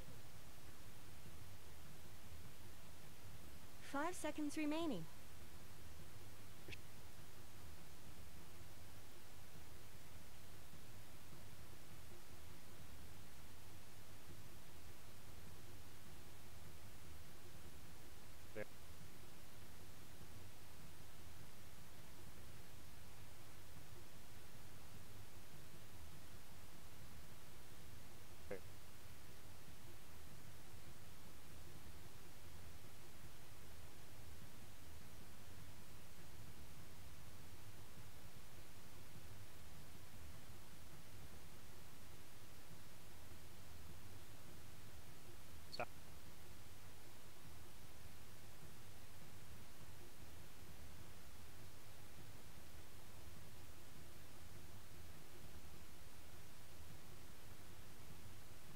Dire team's turn to pick.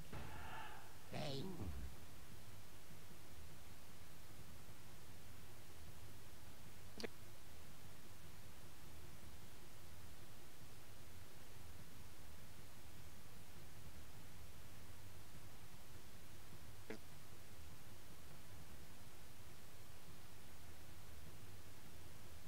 Seconds remaining.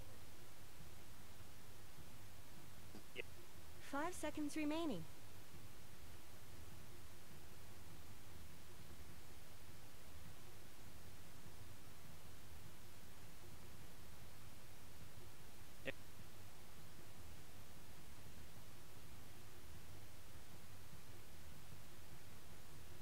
Radiant team's turn to pick. Slog.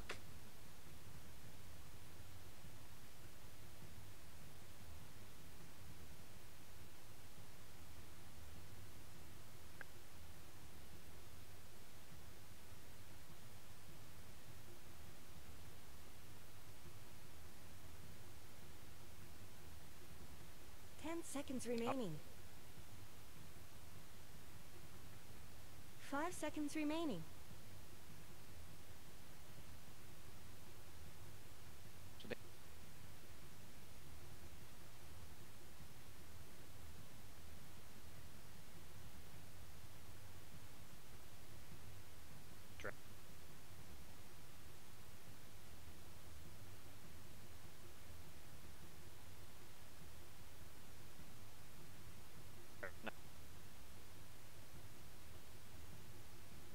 Dire team ban. Send. No.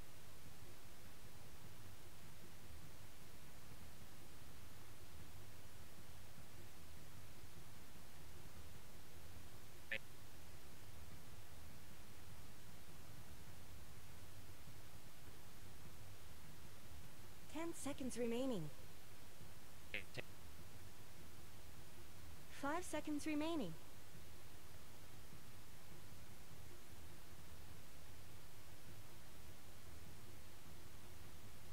No.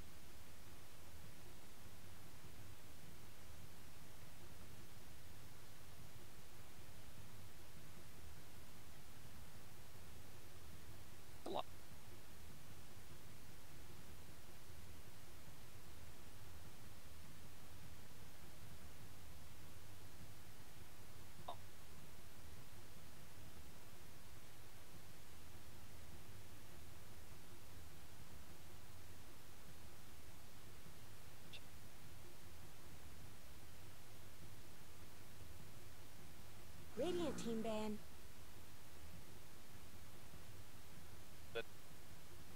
Radiant team's turn to pick.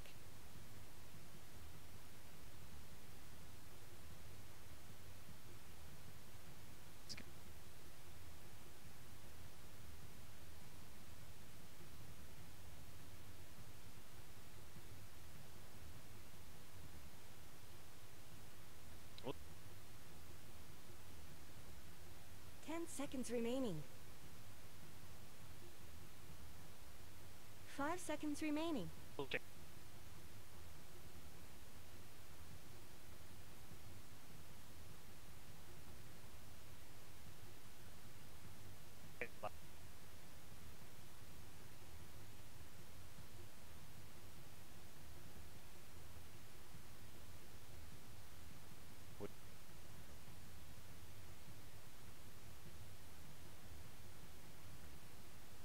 Dire team's turn to pick.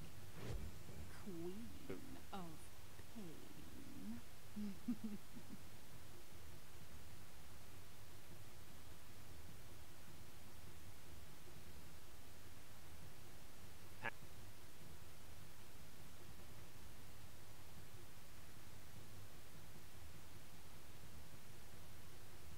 Seconds remaining. 5 seconds left. Don't freeze up.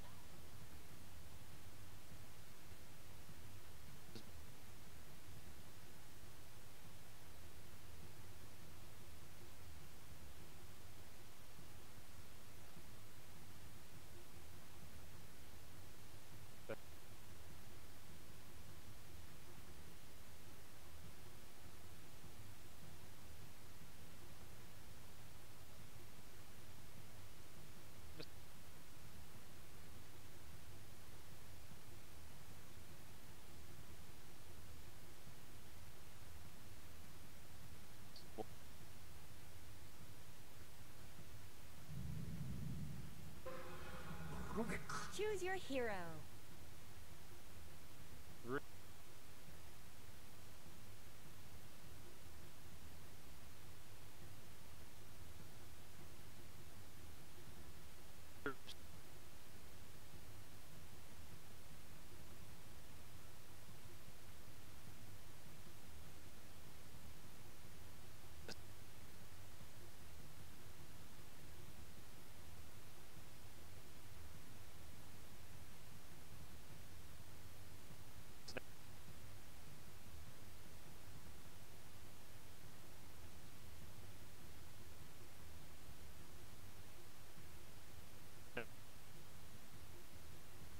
Seconds remaining. 5 seconds remaining.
30 seconds to battle. Once you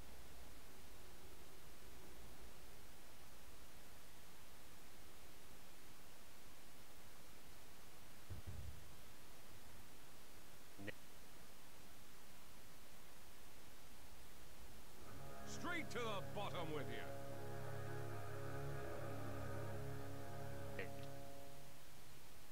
The battle's starting! Step lively now.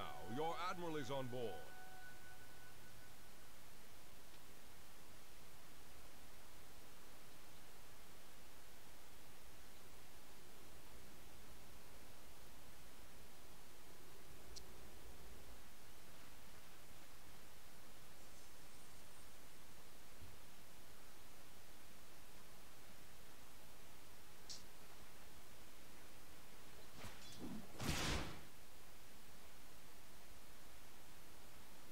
No gold for you.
No way!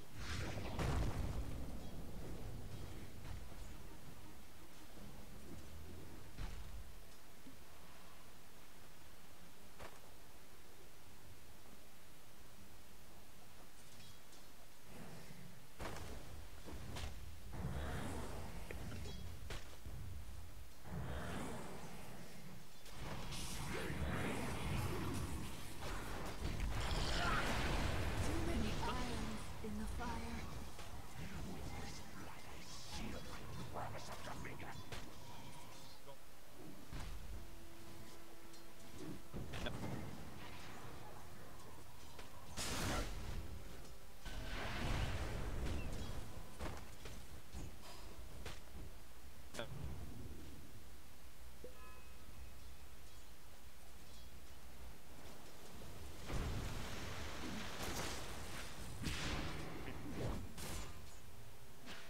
Dire's courier has been killed.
Denied.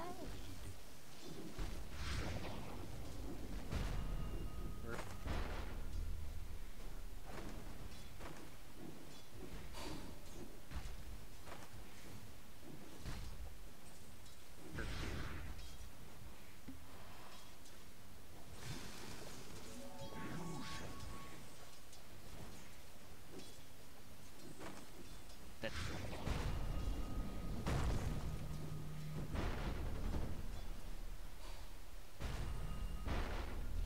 Dire's snow fortified their structures. Straight to the bottom with you.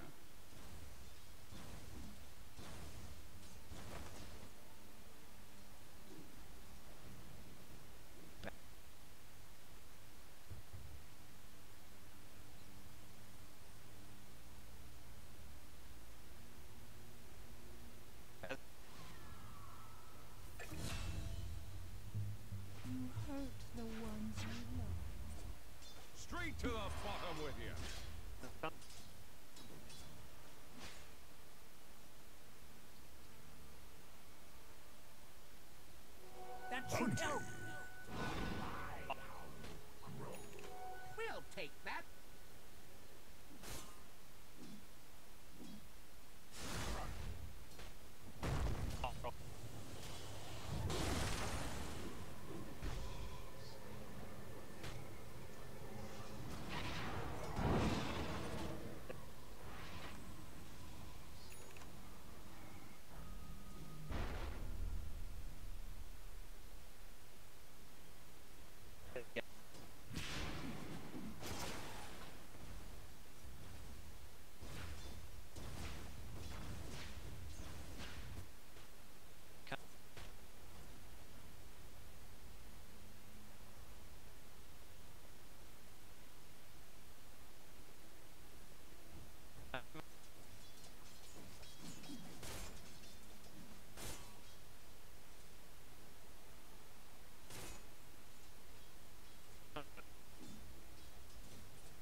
Radiant's bottom tower's got problems.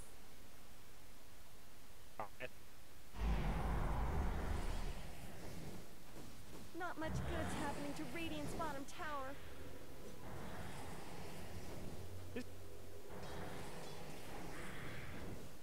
Radiant's bottom tower is under attack.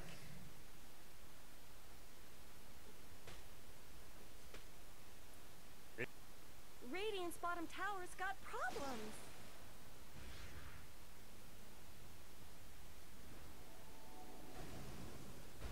Sure.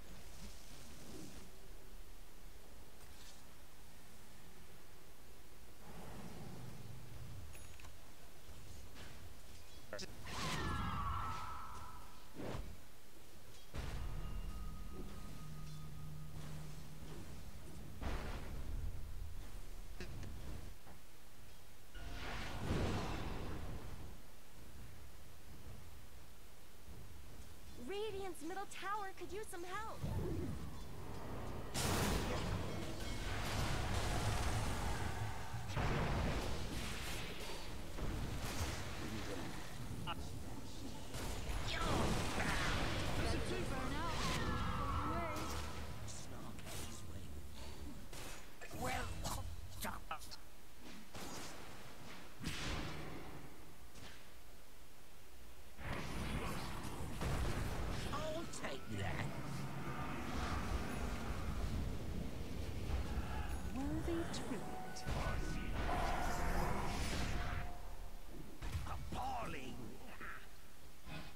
Takedown.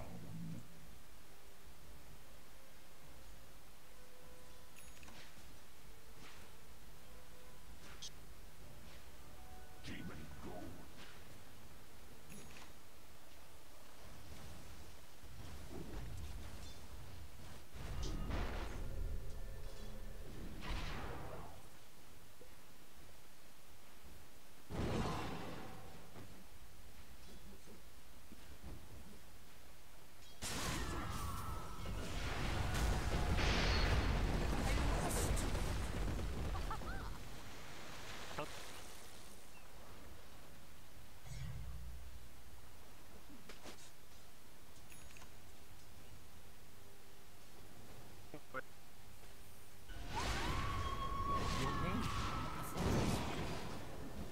Radiant's middle tower is under attack.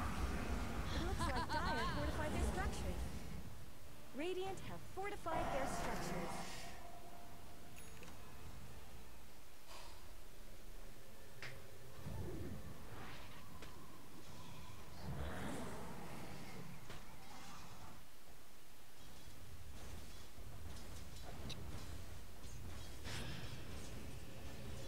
Dire's middle tower isn't going to last long. Radiant's bottom tower is no more.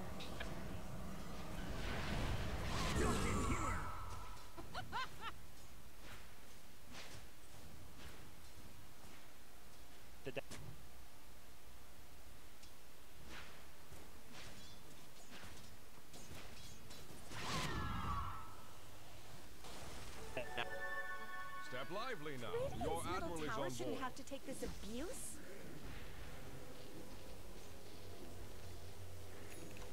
Are those cracks in Dire's top tower? Radiant's middle tower could use some help.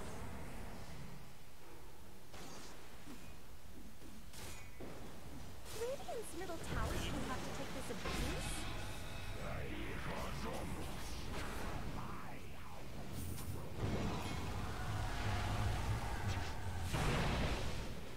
I must be dreaming.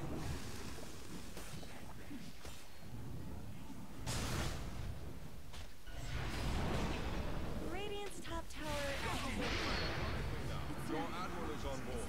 Humiliation.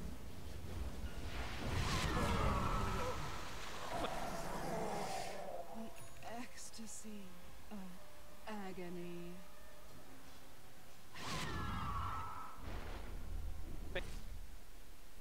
Someone better help Dire's middle tower.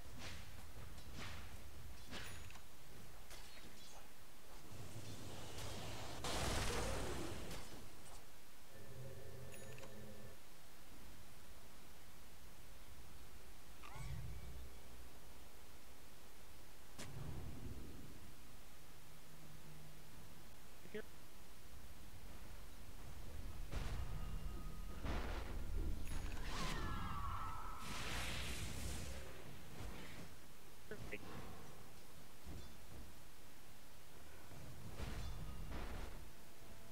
Dire's top tower is under attack.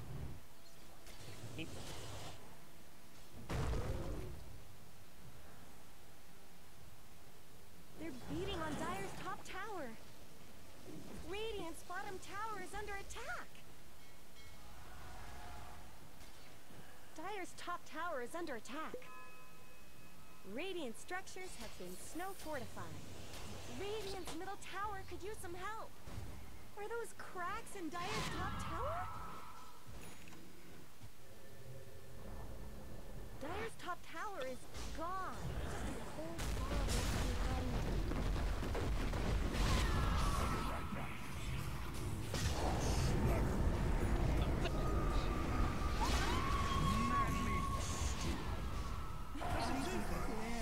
A month of mourning. Take you.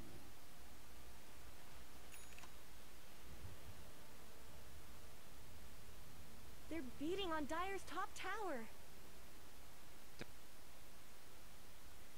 Not much good's happening to Radiant's bottom tower. Dire's top tower is under attack. That should help. Breaks. Radiant's bottom tower's got problems.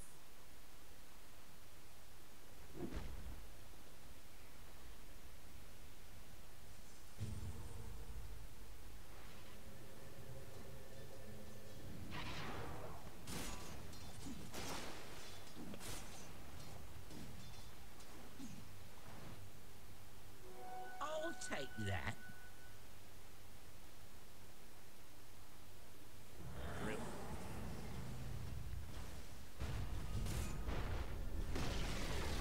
Radiant's middle tower has fallen.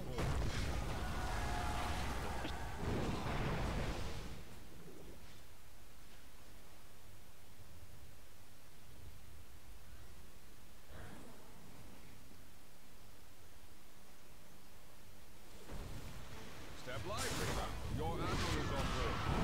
Dire's middle tower isn't going to last long. Radiant's bottom tower is under attack. Radiant structures are fortified. Dire's middle tower is under attack. Radiant's top tower is under attack. Someone better help Dire's middle tower.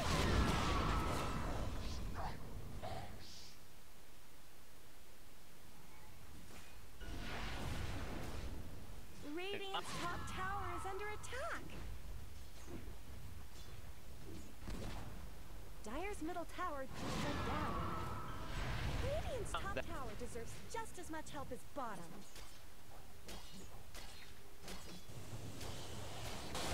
Radiant's top tower has looked better.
Regeneration.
Not much good's happening to Radiant's bottom tower.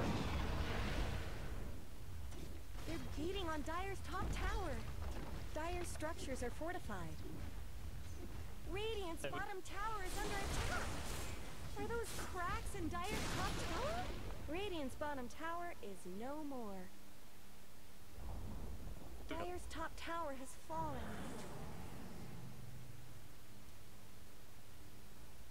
Radiant's bottom tower's got problems.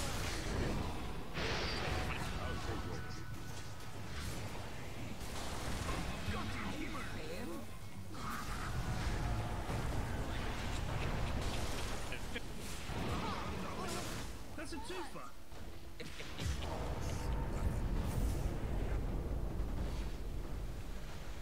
Oh, that hardly hurt at all. Talk about overreaction.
Infinity.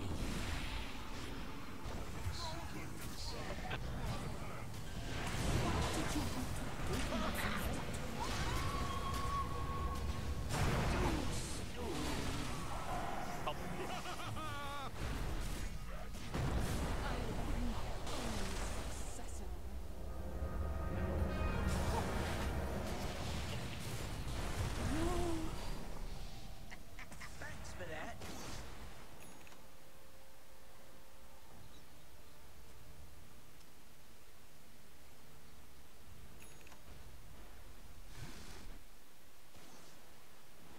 Radiant's top tower deserves just as much help as bottom.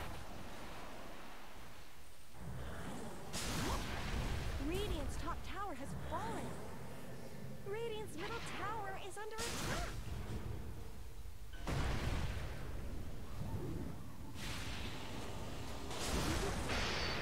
Extinguished.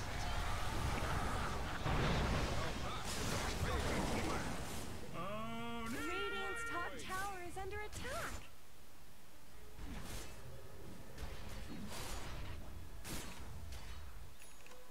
Radiant's top tower has looked better.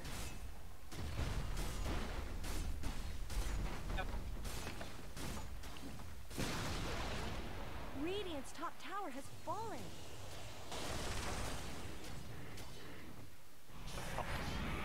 Dire's bottom tower is being chipped away.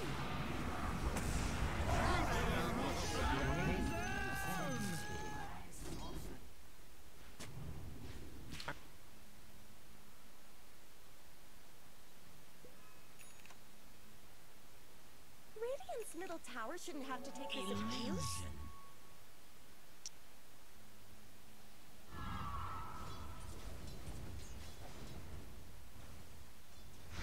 Watch for flying rocks.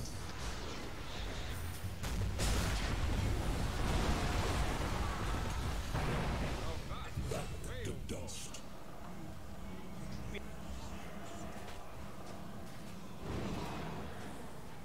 Radiant's middle tower is under attack.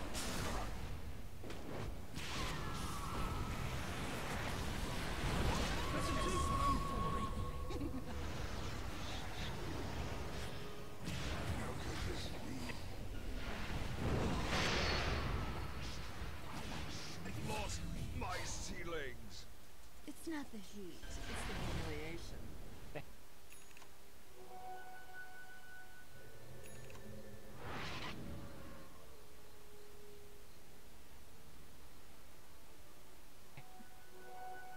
Worthy tribute.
My tremors travel faster.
fortified their structures.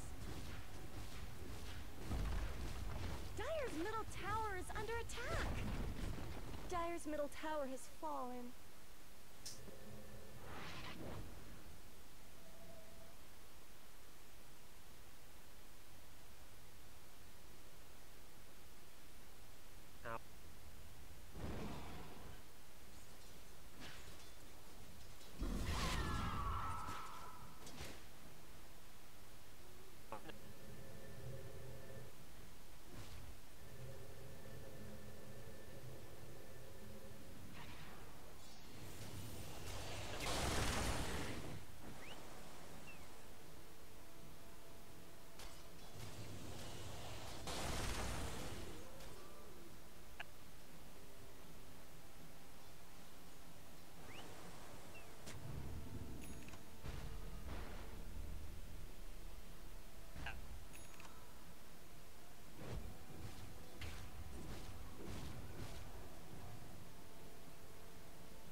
Radiant's middle tower could use some help.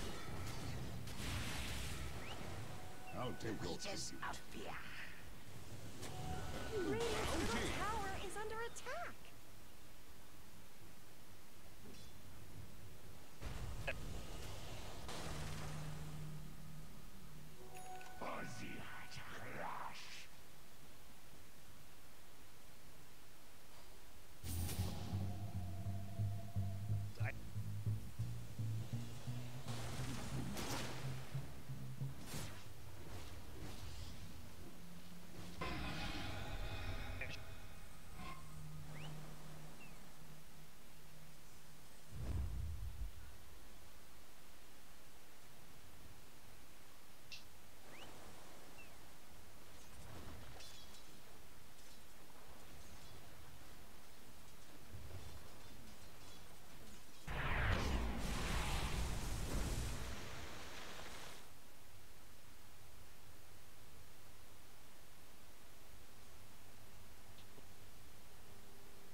Generation.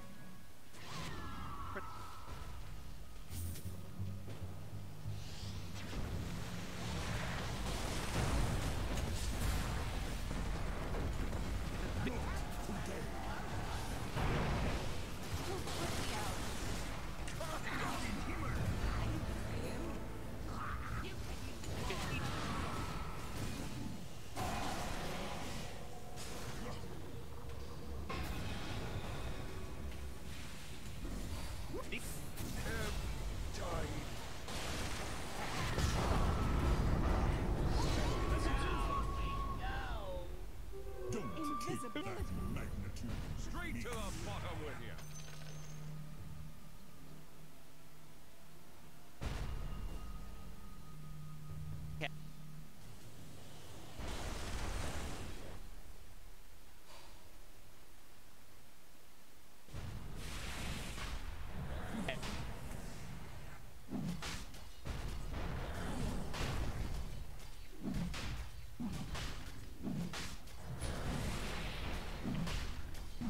My fault.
help his bottom.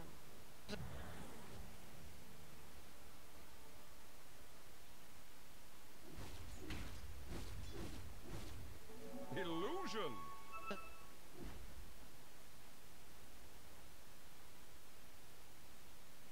Dire's middle tower isn't going to last long. Dire snow fortified their structures. Radiant structures have been snow fortified. Someone better help Dire's middle tower.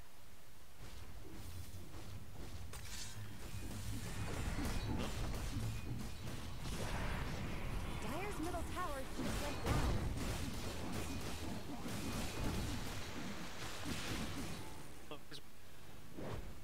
Money to burn.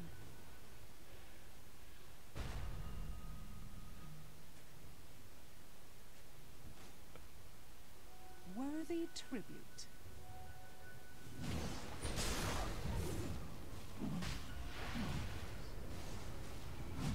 Yep.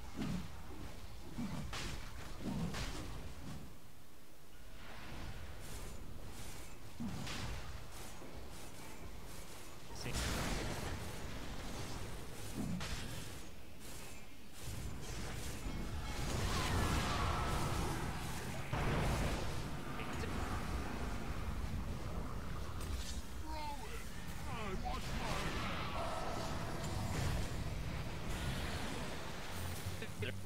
Invisibility.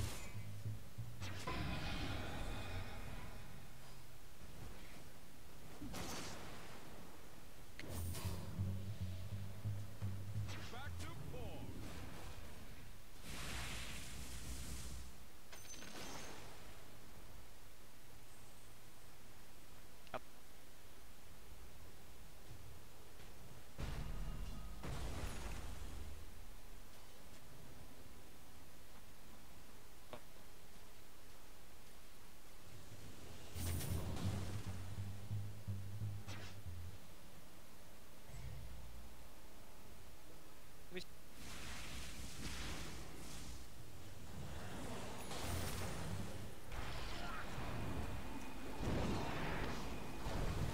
Like,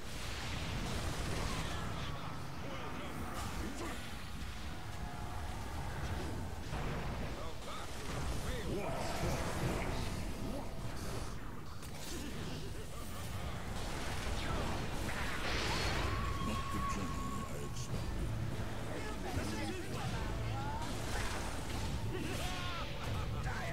Visitation.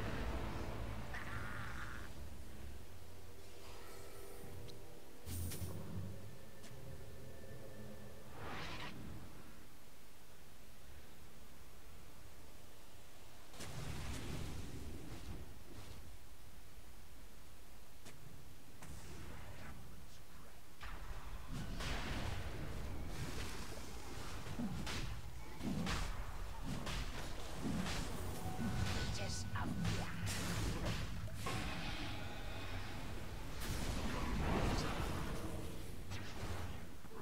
Double damage. Radiant's middle tower could use some help.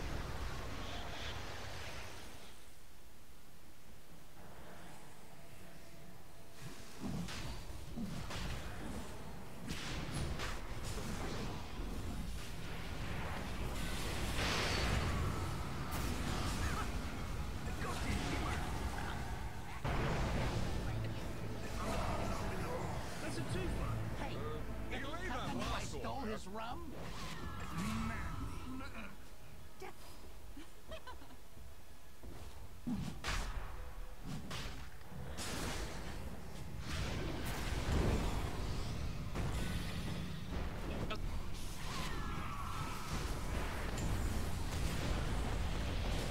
Not much good's happening to Radiant's bottom tower.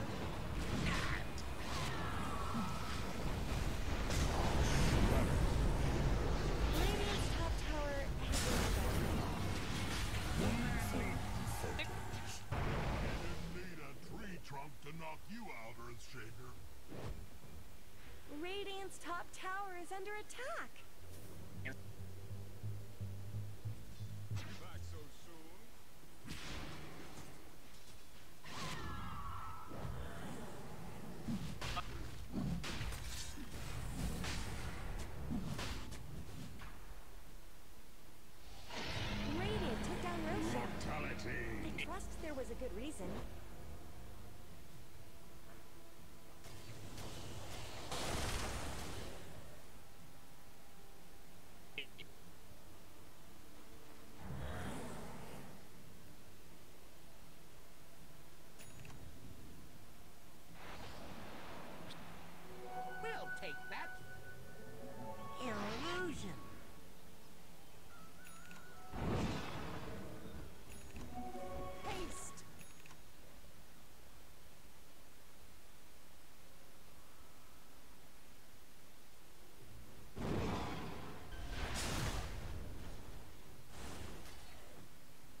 Dire's bottom tower is under attack.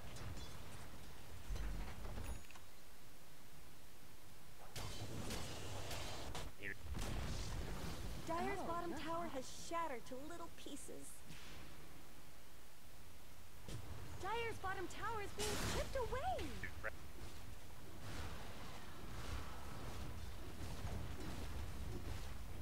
Dire's bottom tower is under attack. Dire's bottom tower always did get short shrift.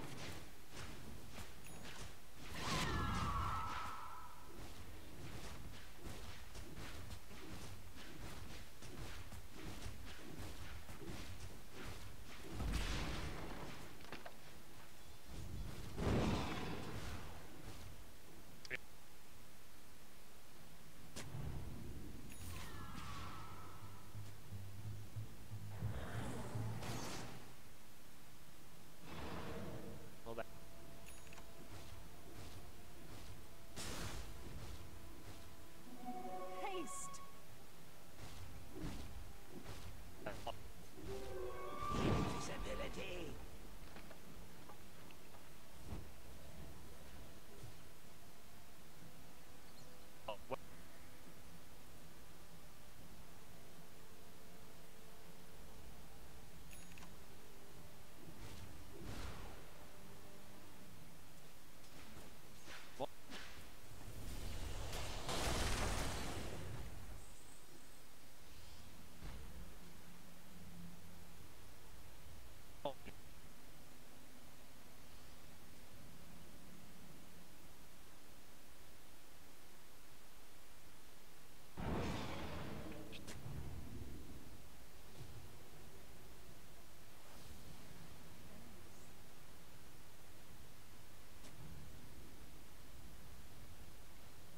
Dire's middle barracks are taking damage.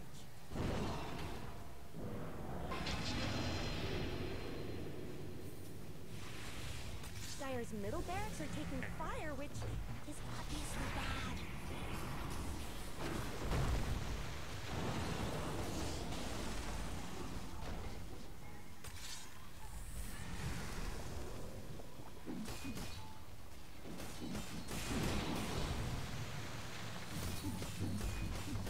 Dire's structures are fortified.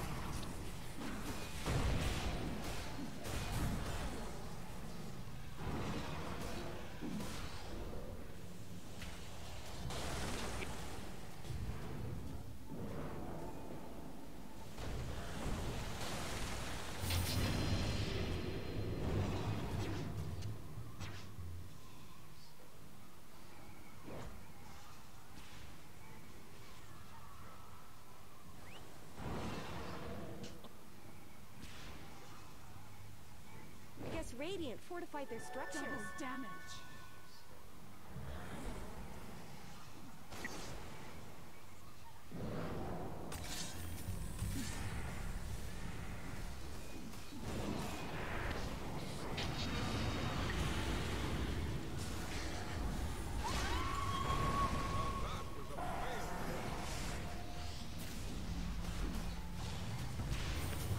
Dire's middle barracks have fallen.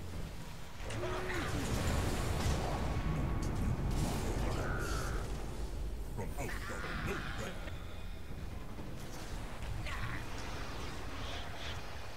Radiant's bottom tower's got problems. To dust. Well done.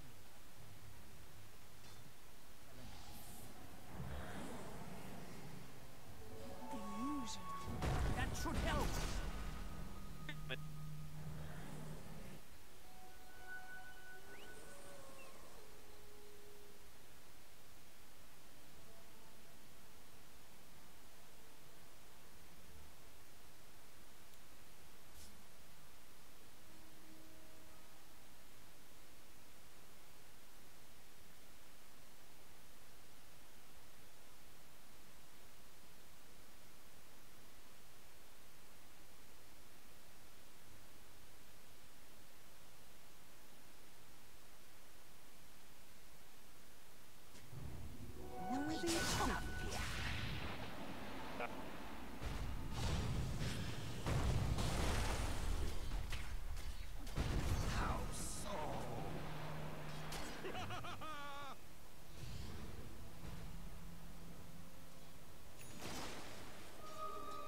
lively now. Your admiral is on board.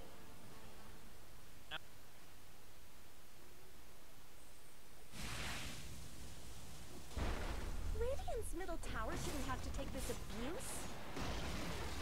Where did Radiant's middle tower go? Dire's top tower is under attack. Haste! They're bleeding on Dire's top tower.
Dire's bottom tower needs some help.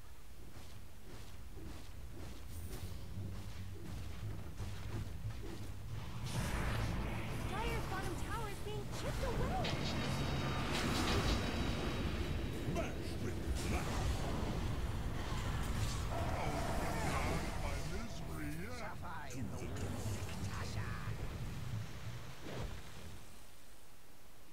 Radiant's bottom tower is under attack.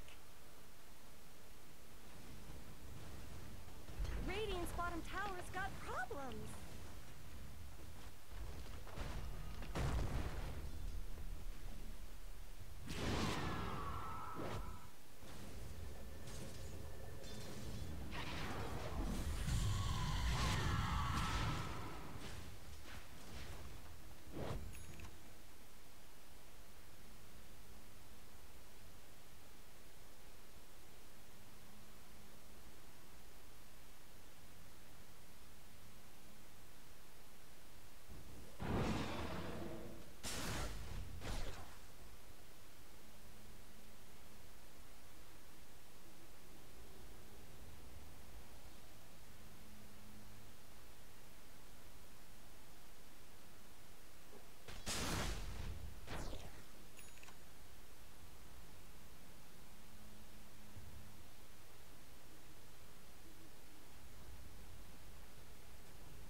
I'll take your tribute.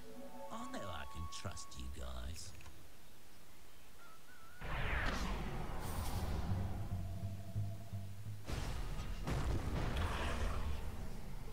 Double damage.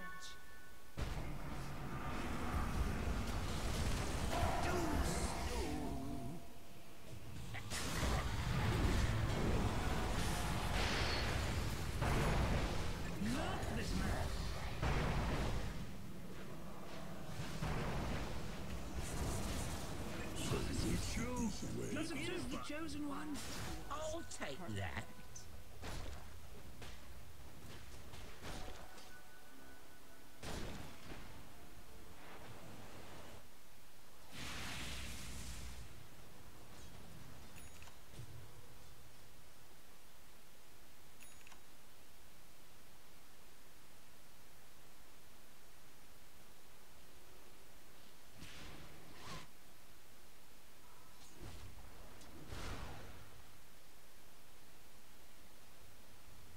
Dire's bottom tower needs some help. Dire's bottom tower has shattered to little pieces. Bad news after Dire's middle barracks. Dire's middle barracks have fallen. Dire let all their bottom towers fall. Their barracks may be next.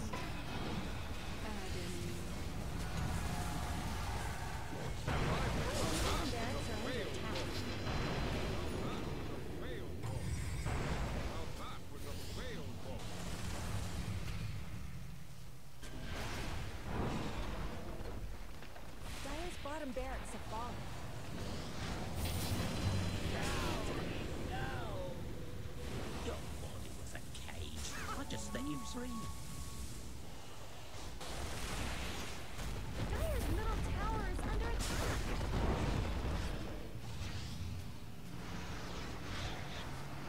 Gotcha!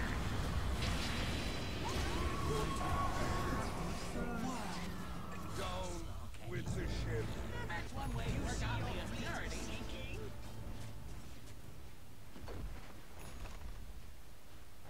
Dire's middle tower is under attack. Dire's middle tower has fallen. Dire's middle tower isn't going to last long. It looks like Dire fortified their structures.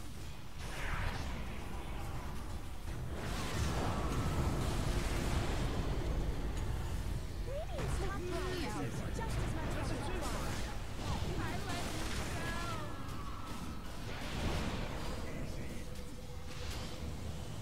Radiant's top tower has fallen.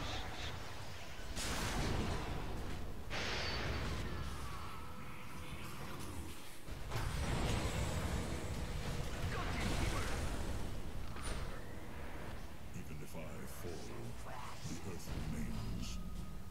Might others live to defend her? I think that is enough. Straight to the bottom with you.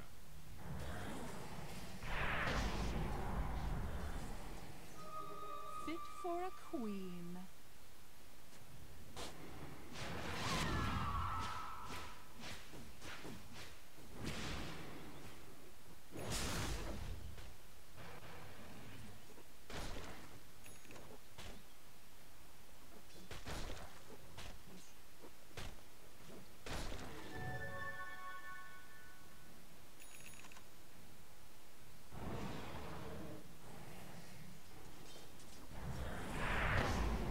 Invisibility.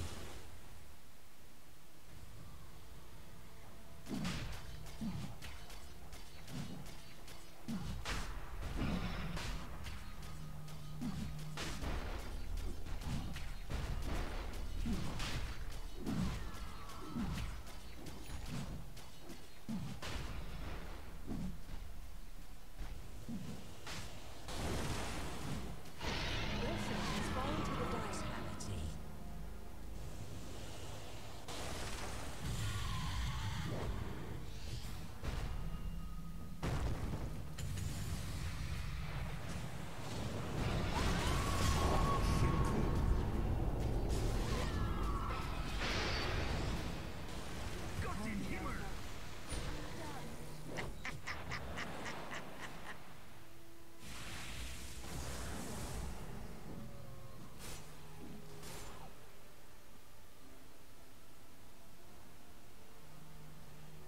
Bounty.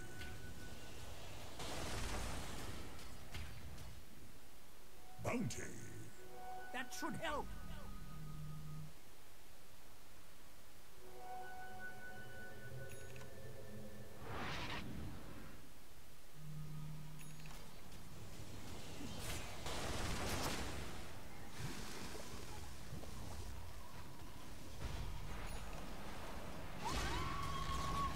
Radiant's top tower has fallen. Radiant structures are fortified.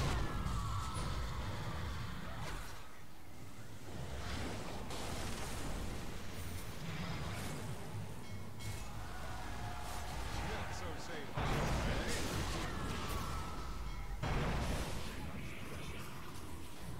Now that was a failed boast.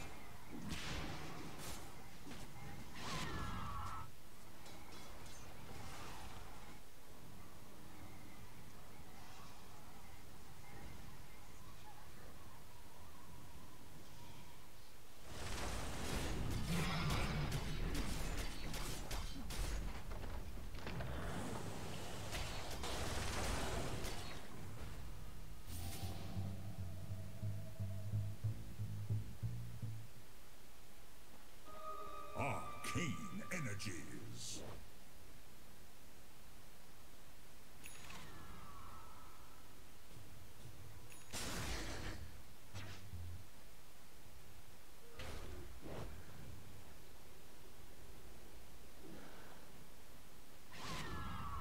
Illusion.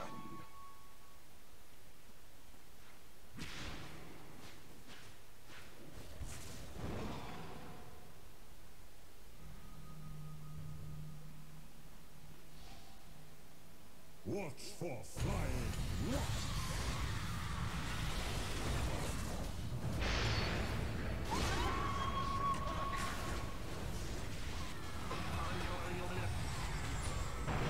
Now that was a baleful.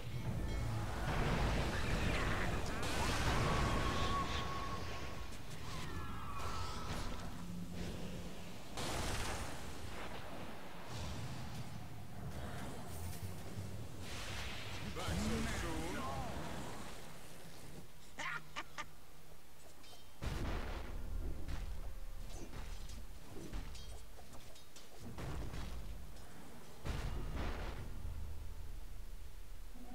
My tremors travel Regeneration. faster.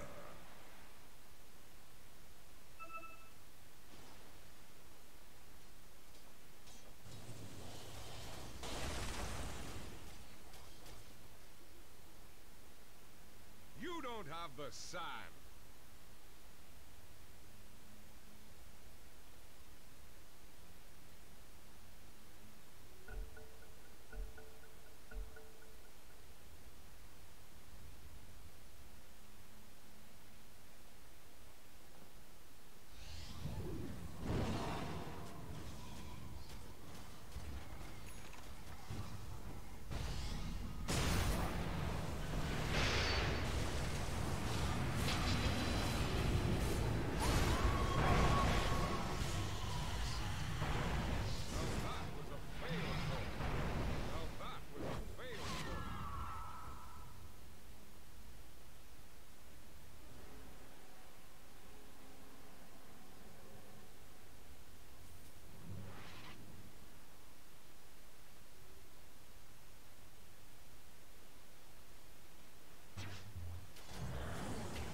global sounds to play around. And I gotta say, I love the last Necro. No one plays a great Necrophos. He has good core matchup in this. He's either gonna play like against Lone Druid, which Lone Druid hates because the bear keeps taking damage from the aura, or he's gonna be playing against a mid Tiny who also hates that matchup because he is a high HP hero, so the Heartstopper aura, the more health you have, the more. So what it looks like NiP will be doing is mid Lone Druid, and Tiny Bata will go off lane. Yes. I'm fine with the people who's playing it, and I'm actually fine with the laning fates if I happen to go down too. I don't think this is a... Third 3's Lone Druid is very good, so I'm curious to see if he can draw, or even because Lone Druid is an exceptional lane.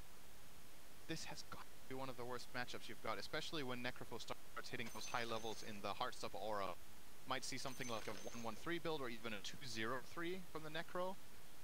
And just constantly hitting that bear, just threatening the bear, and eventually it can't lane in. And that's when things get bad for him. If his bear can't lane, the hero sucks. Like, it's just bad in lane then. It goes from good to bad. Hey, Io, can you come and just heal up my bear for me instead? Yeah. Like, if that's the point you get to, you know, it's a sad day. And that's why, that was something else we were very briefly touching on in the draft about this Lina pick. When they picked it, VP, I was like, this is open-ended because it can be a 4. And that's exactly what they did. So they're like, okay, we have this Lina hero that can both be a support and a strong mid against almost anything. And if they pick a mid hero against our Lina, we put it support and we get a better matchup mid. So really like the way VP kind of tailored their draft around always staying like one step ahead, kind of. If you can do that a second pick, you're in a really good spot in the draft because you know you have that trump card in the end. And it never, to me, felt like in the draft, the way it progressed, that NiP were clearly ahead with their first pick. I think VP are feeling very confident and happy about this. And now it's going to come down to NiP group up and get this ball rolling. So that's what their lineup does, right? It's got to be some sort of an avalanche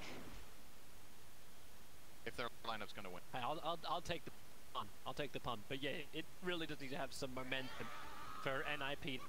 Then, like, a lot of pressure then on Fada to make sure he actually has a half-decent lane so you can get that, like, you can be aggressive.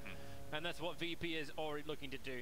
They move aggressively up. That means up on top lane. NiP look for their own fight, but into Parsha won't happen. So a straight 2-2 route. Yep. Safe lane Gyro Silencer is actually it. That is really... Tiny is an interesting hero in lane because he has really high health but 0 armor. And what usually ends up happening with Tiny is once you start getting harassed down at the start, you feel really strong, right? You're like, oh, man, I'm so tanky, I have so much health. But then, run out of regen. You're like, man, I'm so tanky, and then, shit, I only get half my health bar from a salve. Yeah. So he needs this IO to sustain him very well. You're going to see Slow get to business with Glaives. Non-stop going to be trying to trade here. Start draining out their regen. He is just not... Hit him. Yeah. Again. And again. There's not so much regeneration. The iron gear is 1.7. Sure. And what the Silencer will eventually do is he will run out of mana, and then he's probably going to go suicide to the tier 2 tower, come back with a full tank, and go again. We'll see. We'll see how this plays out. Top lane, Lina Centaur. Not that it's a weird situation where both heroes kind of want the other guy to set up, because Centaur can't really catch first, especially against Jigger.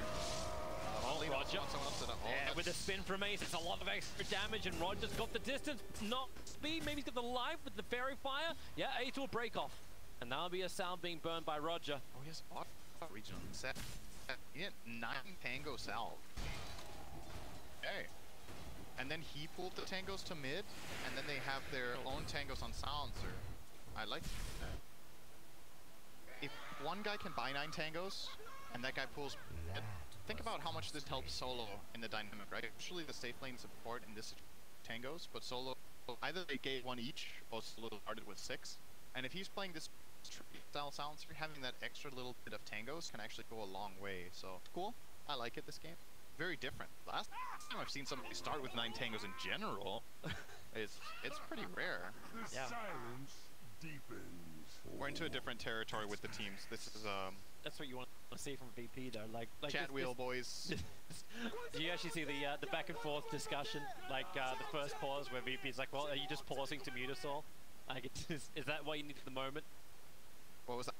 couldn't. I genuinely couldn't hear you over this. I'm not kidding. Yeah. I couldn't hear what you were saying. That's all you hear. I didn't know it. I don't know if that emphasized your point or whatever. No, well, in a way it did. It's like us saying like VP mocking, like Ramses was saying like, hey, NiP, like thing. Yeah.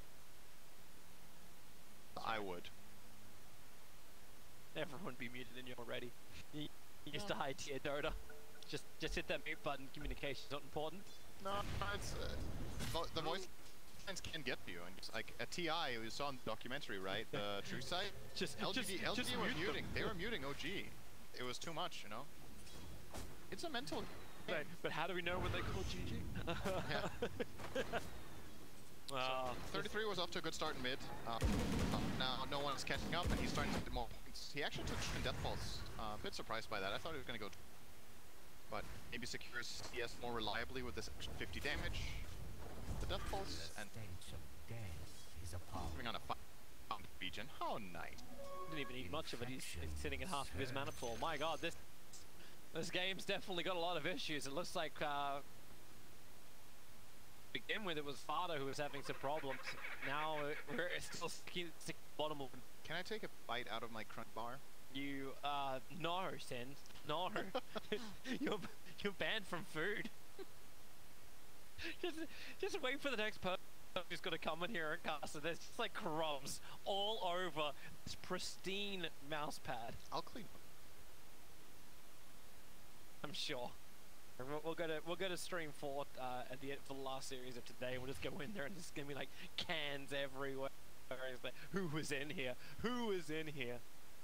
Clean up after yourself. Hey, you know what you actually need? Like sometimes you need like those sanitary wipes. Where during Epicenter, like I came up to cast after Owen had been casting, and I just put the headset on, and it didn't even touch my face, but there was this spray that just came from the mic flicking slightly, and it's just like that's slightly disgusting. Actually, yeah, it's quite disgusting. It is quite disgusting. Yeah. I mean, I've seen some clips of OD. Saliva for everybody. Yeah. So if you ever enough to go around. If you ever get a chance to get anywhere near a caster's desk after you've had like Owen casting, Cap does it as well, where they primarily cast off the program screen. Just look a little to the side and across it with a little bit of light, and you'll see just how much like spit spray. So what would you rather have? Would you rather have the oats from the or the saliva too? I would have the oats from the crunchy bar. There you go. It's not a choice. There you go. It's such an obvious choice. No, I don't want saliva. Thank you very much. No, I'm safe then.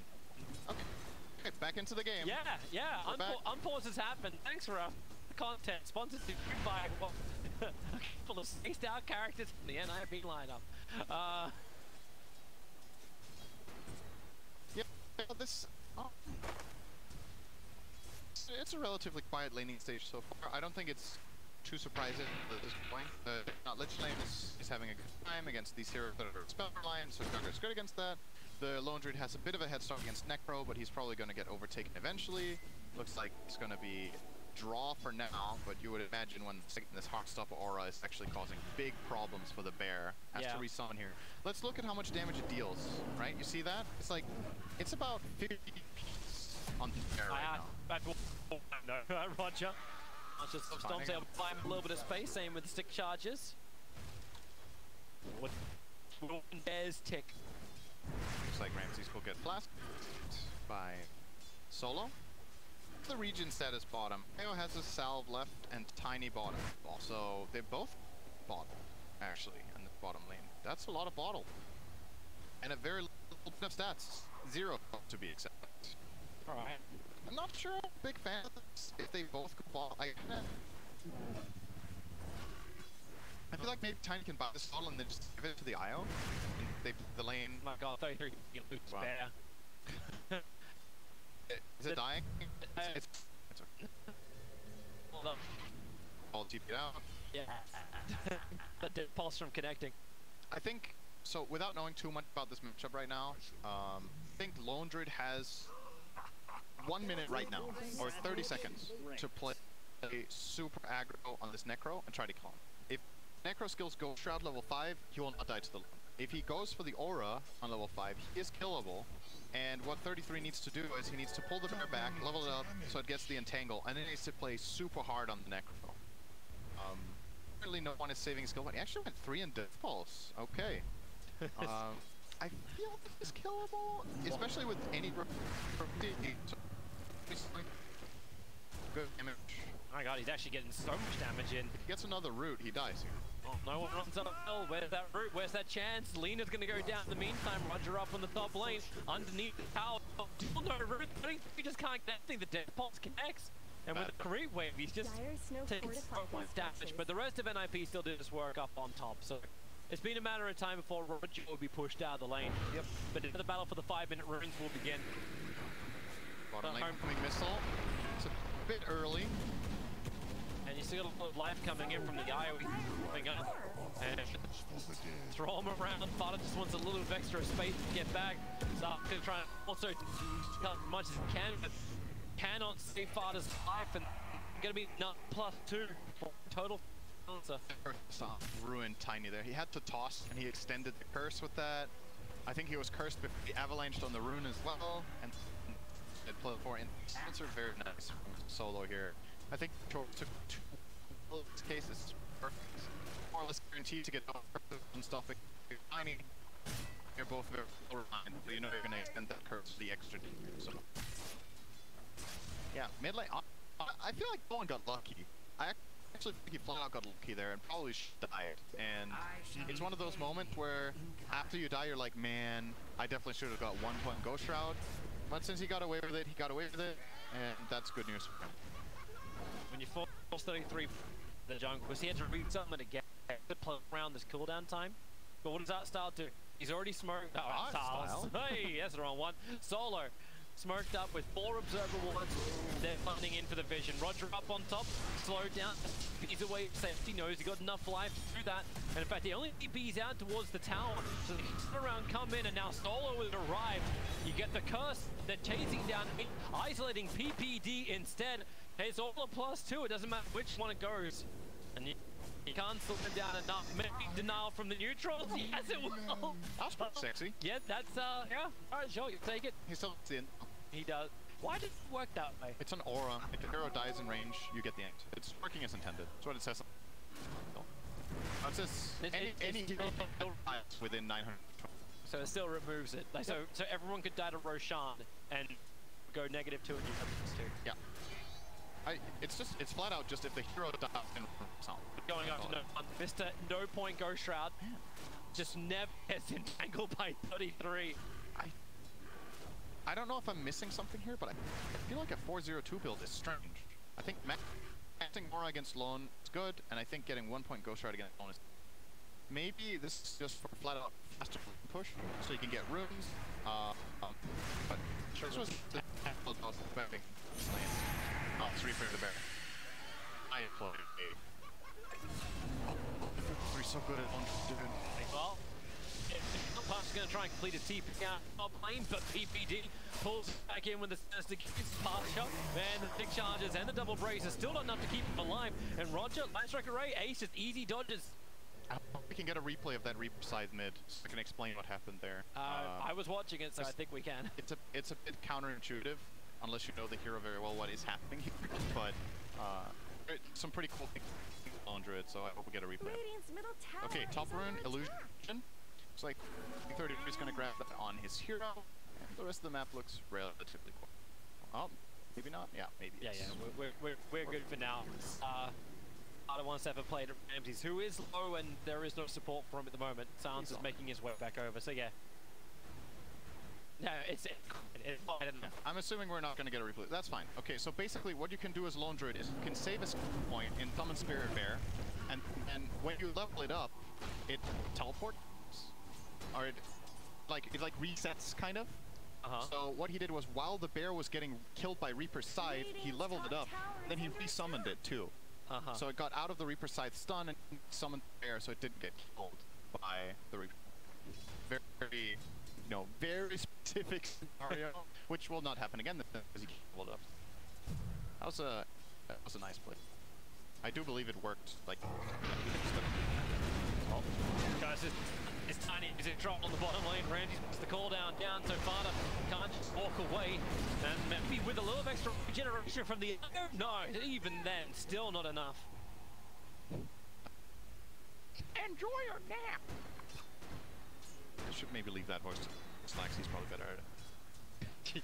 I don't, you're pretty close there, pretty close. Oh, it's nice. But Jared doesn't have that sort of racing level to their voice that Slacks has. Look, the Lone Druid Bear mid, how much damage is taking here from the weight of the aura. This is while it has Spirit Link and the Madness running. So you imagine without those two things, you're gonna see the defense coming. But Bear just runs over. So I don't care. I need to check this. I need to pull a crit wave up. Oh, Sinister Gaze, Ramses, alright. If you want to fight, we'll fight. I mean, Mr. Will. Bounty runes, they really want to get. No one's moving over, so he can't get the top rune, but man, that death pulse hit hard. And Ace just wants to spin himself away to safety. No one was faking out the Preside, hoping to bait spin earlier, but it didn't fall for it. Their structures. Bit of damage mid. This is something you will see the really strong teams do. They are very, very good at defending their mid tower quickly. No one. He let the bear hit the mid tower once with DD, instant clip TP. Don't lose that out. Let's see if he goes to try to Reaper this bear. Probably soon. I'll spam fast. Yeah, no, he doesn't. All the way back to the Ire. Dark Sword is a little bit too far away. Right, there's fine. Dire have fortified their really doesn't care about being into Necro. Not much good's happening to Radiant's bottom Take tower. Catapult, take out every other creep. I think this is a player who has really good knowledge of the match, the way 33 is playing this. So there's a lot of details going into this that he's doing. Oh, are we going to see the Reaper here? I think we are. That's the replay we have right now. So notice the bear. It's going to get Reapered now. He now levels it up, summons it back to himself, and resummons the bear. Can we actually watch that one again in as slow motion as we can? We're going to have some time because they're going to need to change out of PC, so it seems. When the bear is taking damage... Oh, we have a different one here. Okay. This is the Sinister Gaze play up on top. That one is easier to explain. He got hit and died. That was that kill. Okay, so when the bear takes damage for 3 seconds, hero-based damage, it can't be recalled by Lone, right? So what the Necrophos did, when he hits the bear now, it's not recallable. But when you level up the bear, it resets. So what you're going to see now is he's going to hit the bear with the Death Pulse, and now Reaper it. So now it can't be recalled. You see it's on cooldown on the Spirit Bear right now, 2 seconds. But by skilling it up, the bear resets. It resets its cooldowns. That's also why when if you get an Entangle on level 3 bear, you can level up the bear to level 4 and reset the Entangle cooldowns. You can get 2 in a row. You've seen Bulldog do that, for example, in the past. And the logic is the same on this resummon for the bear. So basically he totally reset his unit, saved it, and it might seem like a minor thing, but saving a bear is huge. If that bear dies to Reaper Scythe, it's the same as killing Lone Druid. It gives 300 golden experience. It's a massive advantage for no one to get that kill. So yeah, it's just great display of this hero. And Lone Druid is one of those heroes where you can really tell if a guy's an expert. There's so many small things, like knowing things like that. It's one thing to know it, it's another one to do it in the heat of the moment. His knowledge of the matchup right now, I'm very impressed by how 33 is approaching this lane, because I know it's hard for Lone. What he's doing is he's pulling the wave away from Necrophos at the time so the bear doesn't get hit by the aura. And now that he has both this Mask of Madness and Spirit Link, he goes and farms the creep wave only when these two are up, because then he can out-heal the aura. And the moment they go on cooldown, he runs away with the bear again. And this is why you want to see 33 play this hero. Yes. And I mean, I can't say for sure, but I will tell you with a very high probability that Fata would not be doing all of these, just because it's a special. It's an expert hero. The way it gets played by 33, it's a specialty. And there's a couple of things.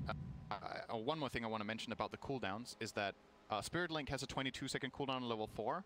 And the Mask of Madness has a cooldown of also 22 seconds. So they overlap perfectly, and conveniently enough, that cooldown is lower than the respawn of a creep.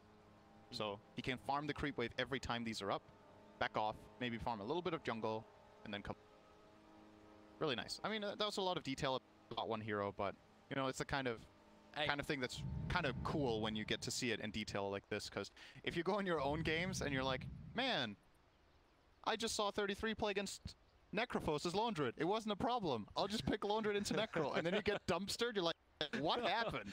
And all of these things are why he's tied. He's ahead by 200 gold. It's a draw, basically. And that's serious. That's it. Excellent stuff from him. The rest of the game, or the rest of the map, has been a little bit more self-explanatory what's going on.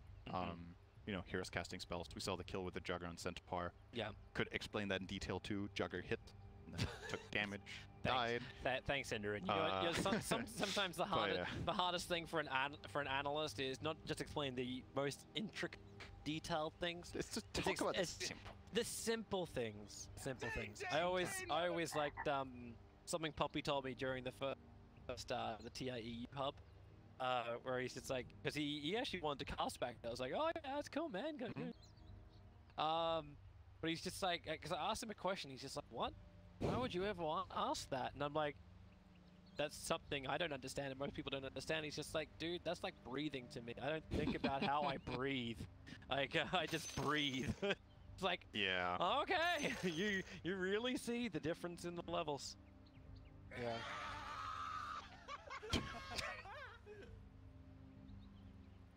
Oh man, this voice line. Who thought that was a good idea? A lot of things, which like, you actually just make like a second voice line wheel. I have, whoop, hang on. Oh, that's right. I had to change my binding, so I have a console on my voice, on my sad thing.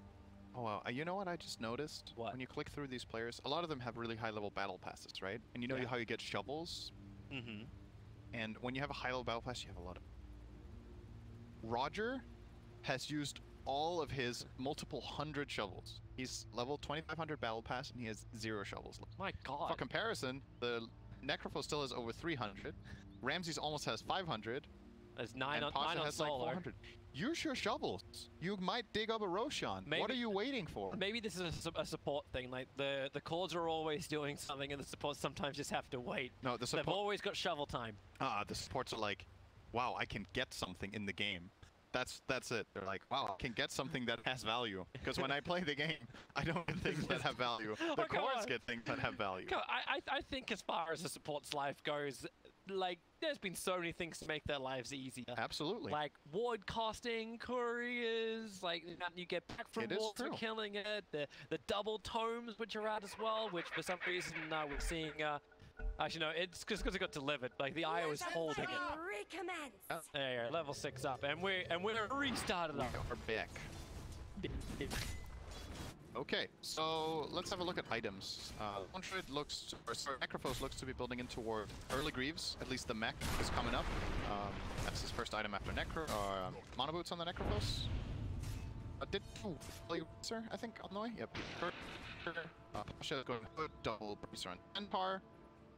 And for the Gyrocopter, it's the Axe Rush that we've seen quite a lot. On the other side, for course, Jugger looks to go for Manta first item, Londred wants to go for Mask Commander's Radiance, and Tiny with the treads into Blink. So nothing too surprising overall. Debatable whether going for the mech first on Necro is the right choice here. I think, but there are definitely other options that would have good. I see the pull again here in mid. It makes a lot of sense when VP would be the but if you're like they're moving towards a good timing over on is having the mech push down the lane fast because they've got the extra burst damage that can come from by running Roger on that Lena. It's also about just being able to match that tempo, right? When you look at that draft and you know they're going to come at you, you want to have that wall where you can be like, well, if you guys are going to come with us, we can stand and fight. That's why I like mech here. But you know, in other games on Necrophos, we'll see other build-up. Maybe we'll go for like Hood on the way as value. You get maybe a movement item like Force Staff. Sometimes we see Radiance. No one especially has liked going Radiance in the past, but this time around it seems to be the auras that he is prioritizing. I think you could make a case for Radiance too in this game, to be honest, but I like this more. Is he gonna try to kill the bear? That was kind of in kill range, I think. I just love it. He uses the death pulse to actually make so that the bear can't get the instant last on the creep. Instead he gets the denial on the range creep thanks to the death pulse. Maybe that's why he maxed it out to get denies. Awesome. He's got a good amount. Just to mess with him. Farter, stampede forward. Farter has to run through all the pebbles. It's a toss up, and it's right on top of Ramses, who keeps with the rocket barrage. And looks like you've got damage reduction. PPD arrives. And Farter back to the trees. That was a very late call down from Ramses. Mistimed that a little bit. If the second missed call down, maybe they can pursue, but like this they can't. Mid tower goes to 33. He manages to take the tower once again, has not lost a bear. Necro. Keeps the pull up to the jungle. This is the standout individual performance of the game so far. Which mid for me, it's always cool to see. World class. Dire's bottom tower is under attack. Praised him enough now. Yeah, I think it's time to move on. You had a good 5-10 minutes worth of downtime during the pauses. Hey, it was very convenient that in these pauses there was some cool detail to actually dig into that took 2 minutes. That was convenient. Very good. Great pick in NiP. Let's praise PPD for picking Lone Druid for this. I'd like to give a shout out to everyone who was involved. Longer than speech, no one, and that's the high movement speed thanks to the haste stream, but he can't move damn crew chugging on into the trees. That was definitely part of the plan. Farter had a dagger as well. We're sitting over the tree line, trying to keep it secret. So now PPD as well as able to stroke up. Yep, there comes the move. This is a good timing for them. Dire's top tower is under attack. Perhaps the entire map, and 33 actually leaving. He's heading down south because he's still keep farming up the Radiance. He doesn't want to fight. You know, I love this play from NiP. It's just too late. They could have maybe fought for their tower and then got the bounties. Oh, they got. And like this, they only get to fight for the bounties. It's still good. That's Avalanche toss combination. Solo's already down very quickly. Didn't know about the deck. So both bounty runes on bottom lane go the way of NiP. 3 for 1. Yep. Surprise dagger. Dire's top tower is under attack. Yeah. If they're 10 or 20 seconds earlier on that, they maybe even fight for their tower. Maybe they get a core kill and then still get the runes, but that's still a good.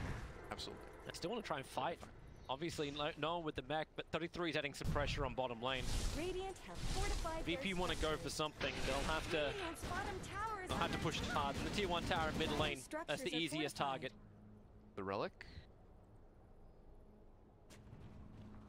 Still wants to finish the Radiance before he joins the fights, and that's why VP need to push this. Take the tier 1 tower in the window available, Farter, and get a toss back, but there's no one really there to work with. PPD's coming up through the rear, tries to shield the tower. The Juggernaut's not looking to fight. Now the first TP does begin in from Juggernaut. Farter, the tower, it does go the way of Ramses. And Ace, it feels like he's just arrived a little too late. Yeah. Obviously done the work on bottom lane, but that's not a good team. They seem to either indecisive or it's just a bad call from me. I don't think there's any value in showing up here after the tower's down to farm this wave. He could have farmed something else. His teammates were already there, so maybe a little bit of maybe he needed to move to the secret shop to pick up the mana style. Yeah, then you might as well port to the triangle, right, and farm that. Yeah. Let your teammates take mid, and then you can take the button. Perhaps this is better because IO takes the jungle. I don't know. A minor thing anyway. It's not too big of a deal. PPD is such a long way down. Like he's not doing that without like having some extra vision. And Artstyle knows it. I think PPD's looking for his own little battle to get rid of that. Maybe Artstyle knows it too, but then it's because he's watching the stream. I mean, Solo. Dude, it's actually, why would they do this? Why is his nickname Artstyle as a sponsor and Ramses' nickname is Apo Ninja as a sponsor? Like, come on, dude. Yeah. It's not like it's like their former coach. Anyway. Put my jet lag brain back into gear again. Back in the game. Yeah, throw Bolton it. It's just been a relatively quiet game. Like it really has. This is not VP-esque. That is not a classic VP game. 4 kills in 17 minutes for VP. It's like they get it back. They're looking to push it a little bit fast. No, Greaves is now completed. Now they're looking to no. They did push mid, and he just didn't want to fight. Yeah. So I mean, it's very quiet. Pretty strategic so far though, with the things we have pointed out. And the question is now when it comes to transitioning into the later portion of the mid game, like do you alone do enough? Like that's my question. He has a lot of weight on his shoulders, but he also has a terrible matchup against this Necrophos still. Like even if you're farmed, your bear doesn't like this. Just flat out doesn't like it. And maybe we'll see him go for I'm not sure what route he's going to take, if he can just maximize damage so that the lifesteal can sustain the bear, or if there's a different way of solving this problem. Yeah. But now it's a relatively even game, and everybody, so. Again, I fear just hoping they can go and have a crack at Roshan. The bear, go through a pretty quick now. Jarek and the pressure attempts to work, but can't go from this. There's your tether over from Io to give the extra life. Stampede Ramses is not going to give up on this. In fact, he just kill off the Io. Now the global balance is finally used, and PPD on the run back out, can't run fast enough. Sorry, VP. I know I said you weren't doing. Oh, they got the axe on the gyro. Seems to be gyro so much stronger. Go and get the nice ball down by the clipped throws head, the IO and the tiny. Oh my god. Radiant's top tower has fallen. There's no Reaper, so. Yeah. It's just the fact it takes, what was that, 6 hits to take the tower down 50%-ish? Yeah. It's pretty good at. Face boots on the bear.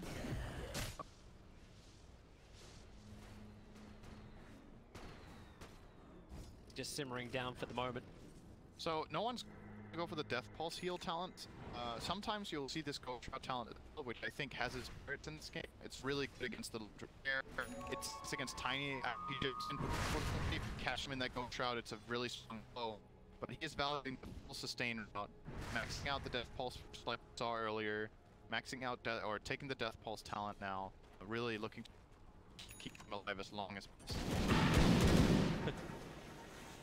33 to try and burn down wave.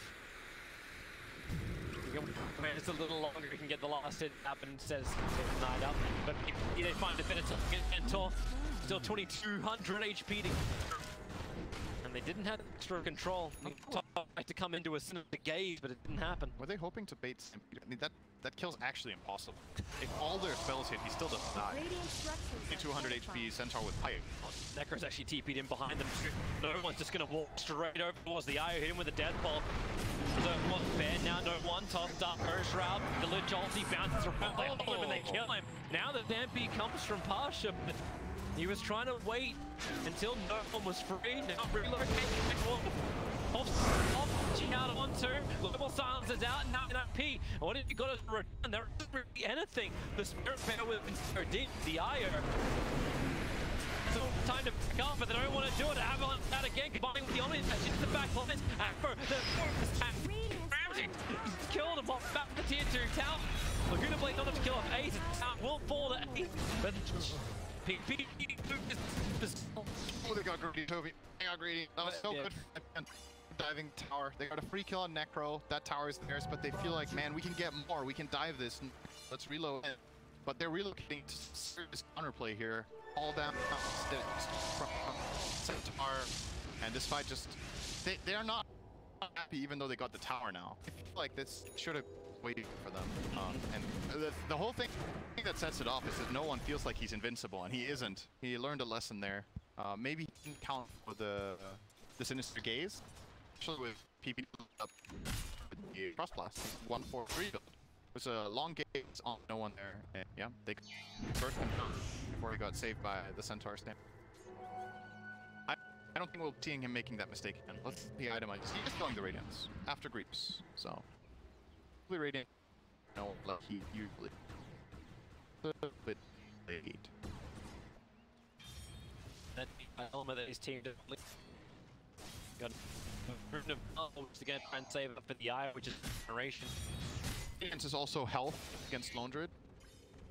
All of his damage is based on attacks, so the mischance HP. It's not that good against Jerry though, and not good against Tiny, but mainly for the damage aspect, it's still good in this game. You actually like even eyes against like the Tiny's burst damage. You're by a hood. He has one bracer, but they have a pipe on Centaur, so I don't think he wants to go to. Is actually an interesting choice in this game. It could counter out the it can counter out the root from the bear, and you can go during avalanche. The time is to blink boss you and avalanche to get the combo, and yeah, the moment you from the toss we can still that goes through. I wouldn't be I'm going, but it's less ambitious, and in this way the tempo has gone far. I think Graves is the best choice, just because it's kind of slow. Why not? Just farm up and get 14 kills in 23 minutes. It's pretty damn slow.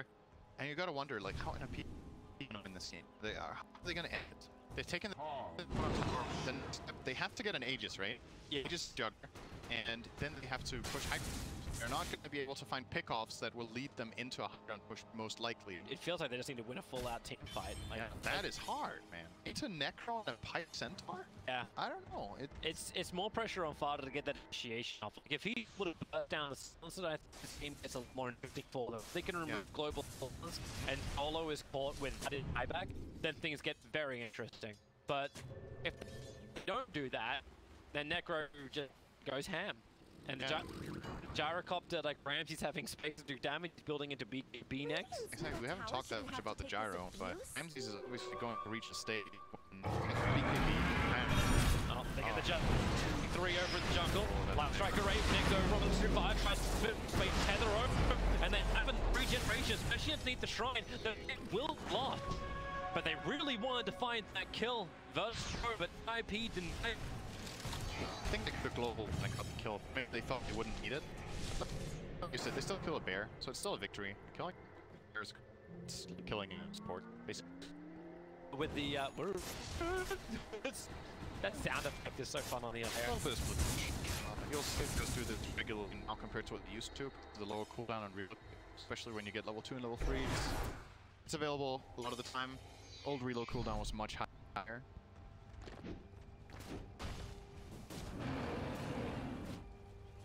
Looks like Virtus.pro making a maneuver up. Up is just 25 bit of bounty runes, but it'll still be an easy 2-3 trade-off. And I think picking up and trying to get that extra money into the Juggernaut. He's going to go straight in from Ionia after having that heads up. Needs the hype zone. Nice go now. The recipes, yeah, recipes coming up courier. That's aggressive.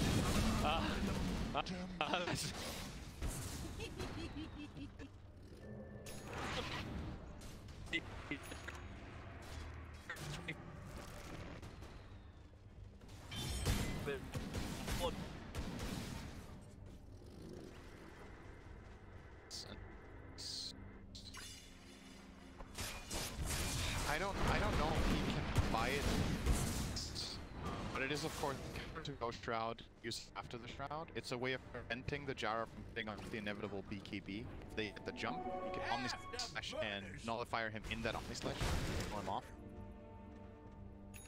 Yeah.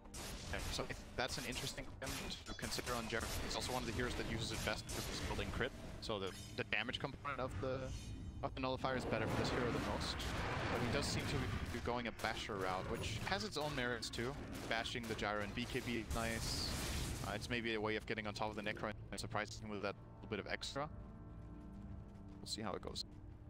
The button pick up and great already going at. Yeah. Made it for a lockdown. P making their way over through the bottom. And there's so many sentry wards committed to the Radiant jungle from them. They want to ensure there is no vision. Virtus.pro, they're going to smoke up. And drawn to move into the dire jungle.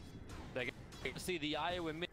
That may be the easy pick off for them, but wrapping on the back, so he's fair, Fada waiting for his own moment. But the Iowa is already reveals it on the other side of the river, but 8 pushing bottom lane in as fast as he possibly can. Now they can turn around for their own fight. Back and relocate. Got problems. That's exactly what PPD thought was going to happen with the Spirit Bear. And PPD is now also trapping himself in 3 lines. Hoof stomp down. Pasha starts over on the Juggernaut. Doesn't feel like there's a fight to be had. Starts with a spin out. Reaper. With the TP. Reaper nice hit for TP and Ace. Nothing more he can do apart from die. That ward from Solo, just a little bit that it sees down here. This little bit in the bottom. Gave them vision of the Juggers. The Centaur could get the stomp off. There. It's one little line. Straight down. Just saw just a little bit of vision. And they get the blink dump from the Jugger, and that's what actually allows them to with the nice kill. And they're stabilizing this game. Oh, what's a convenient rune to get next?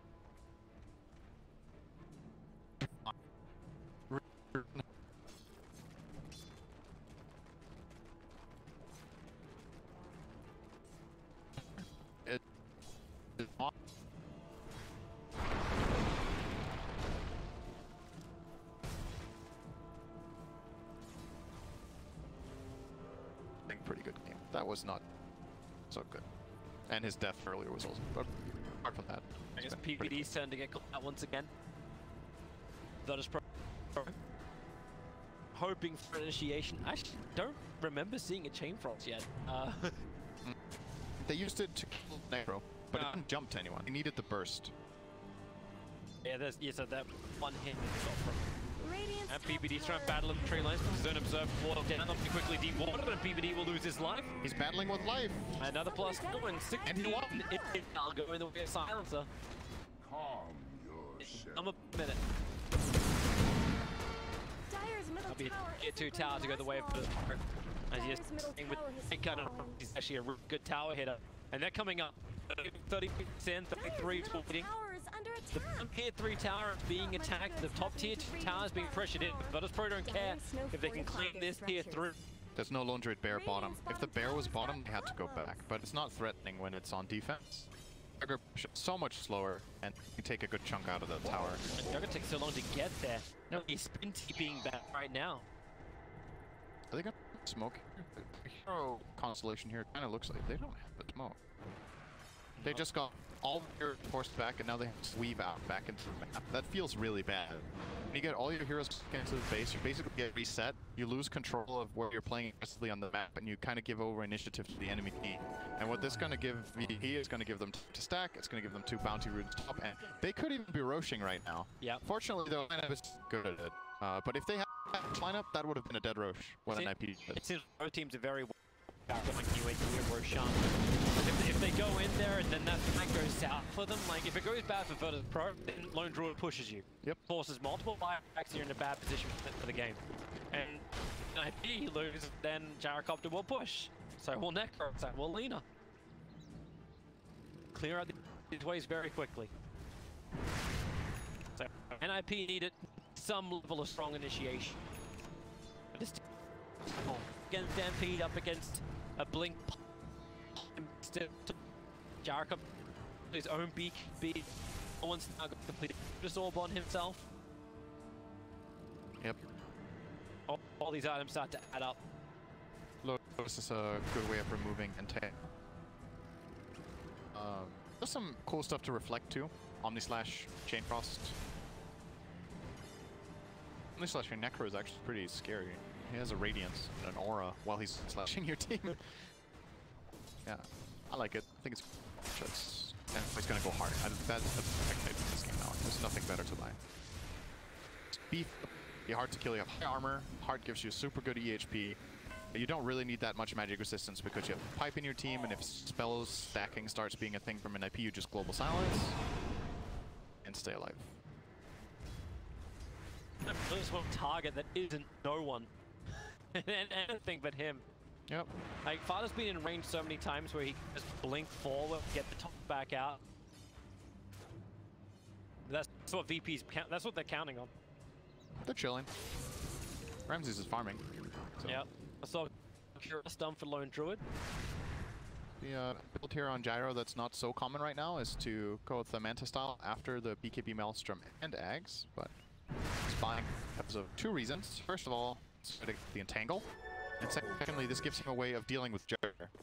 When Jugger can Manta and spread the Manta out, and then he has a very good chance of completely countering that spell, and that's huge. In this matchup, there's nothing that really kills Gyro Omnislash. That's what he really needs to worry about, and it's a great way of solving it. It also makes the Nullifier even better.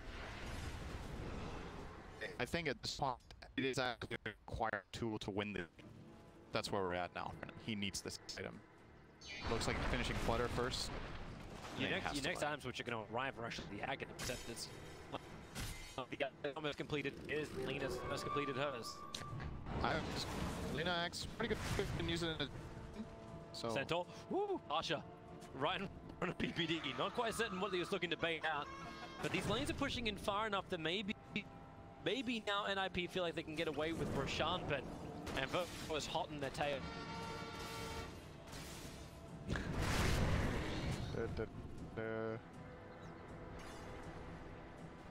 NiP going all the way back. Enough posture.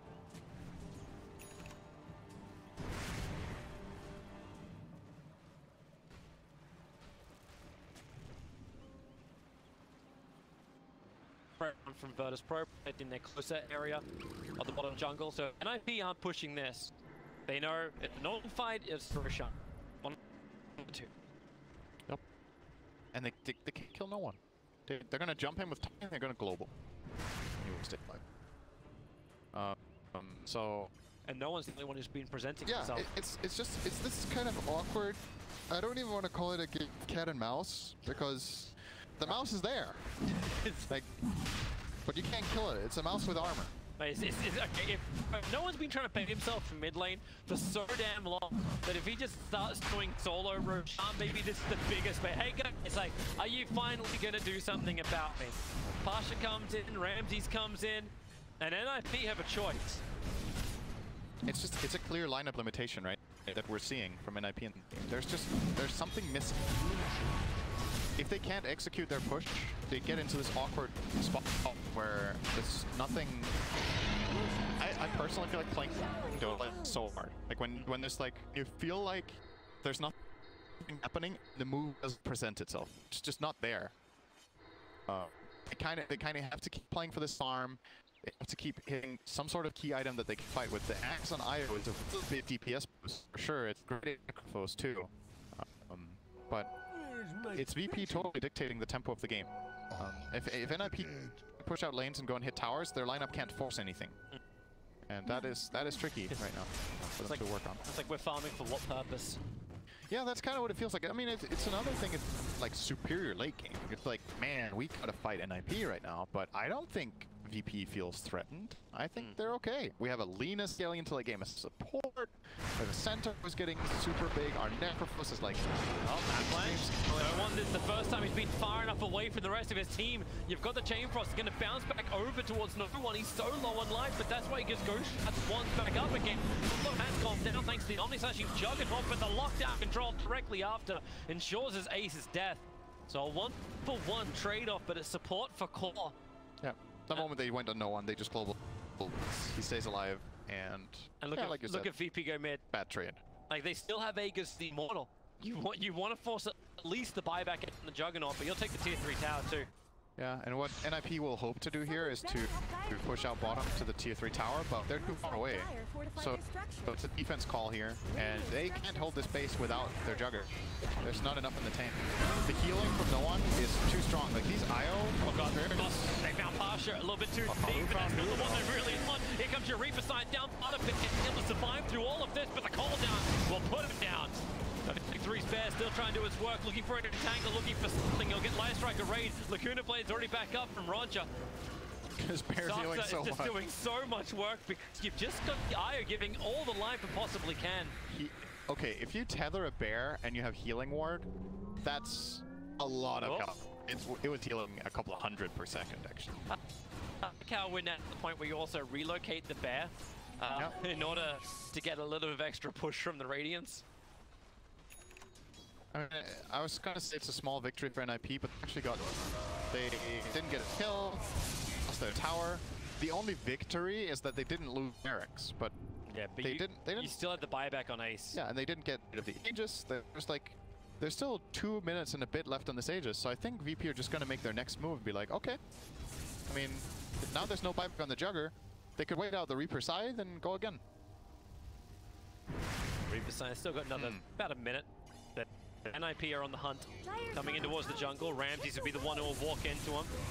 PPD puts down the Observe Ward. Ace already into the spin very early on. 33 will catch no one in the back lines, but Shroud's up. Pasha initiating over on the side, and maybe now Juggernaut, yep, he's in trouble. It's going to be 33 to die inside the river. Roger's last attack will do the work. Ramses keeps the pressure over on NiP. forcing them further and further back, but Virtus.pro, they're surrounding it from the east too. Where is retreat? Pushed back into Helm Deep, so NiP, they TP out Ramses. Can't find the kill in time. Ramses basically zoned like 3 heroes there with his Aegis. He ran at the Jugger with, he put a homing missile on him, and the spin expired before the missile connected, and then he tried to Manta dodge it, but mistimed that. So he kept the Jugger out of that fight the whole time, and that gives them a nice and easy kill on the Lone Druid. It gives them a Shrine, gives them good aggressive potential. Probably the tier 2 tower will fall here too, it seems pretty inevitable. Masha standing up to retaliate. Thank you very much, Mr. Tower. Very helpful. It's using the opportunity to dig up some battle points. Bang the run.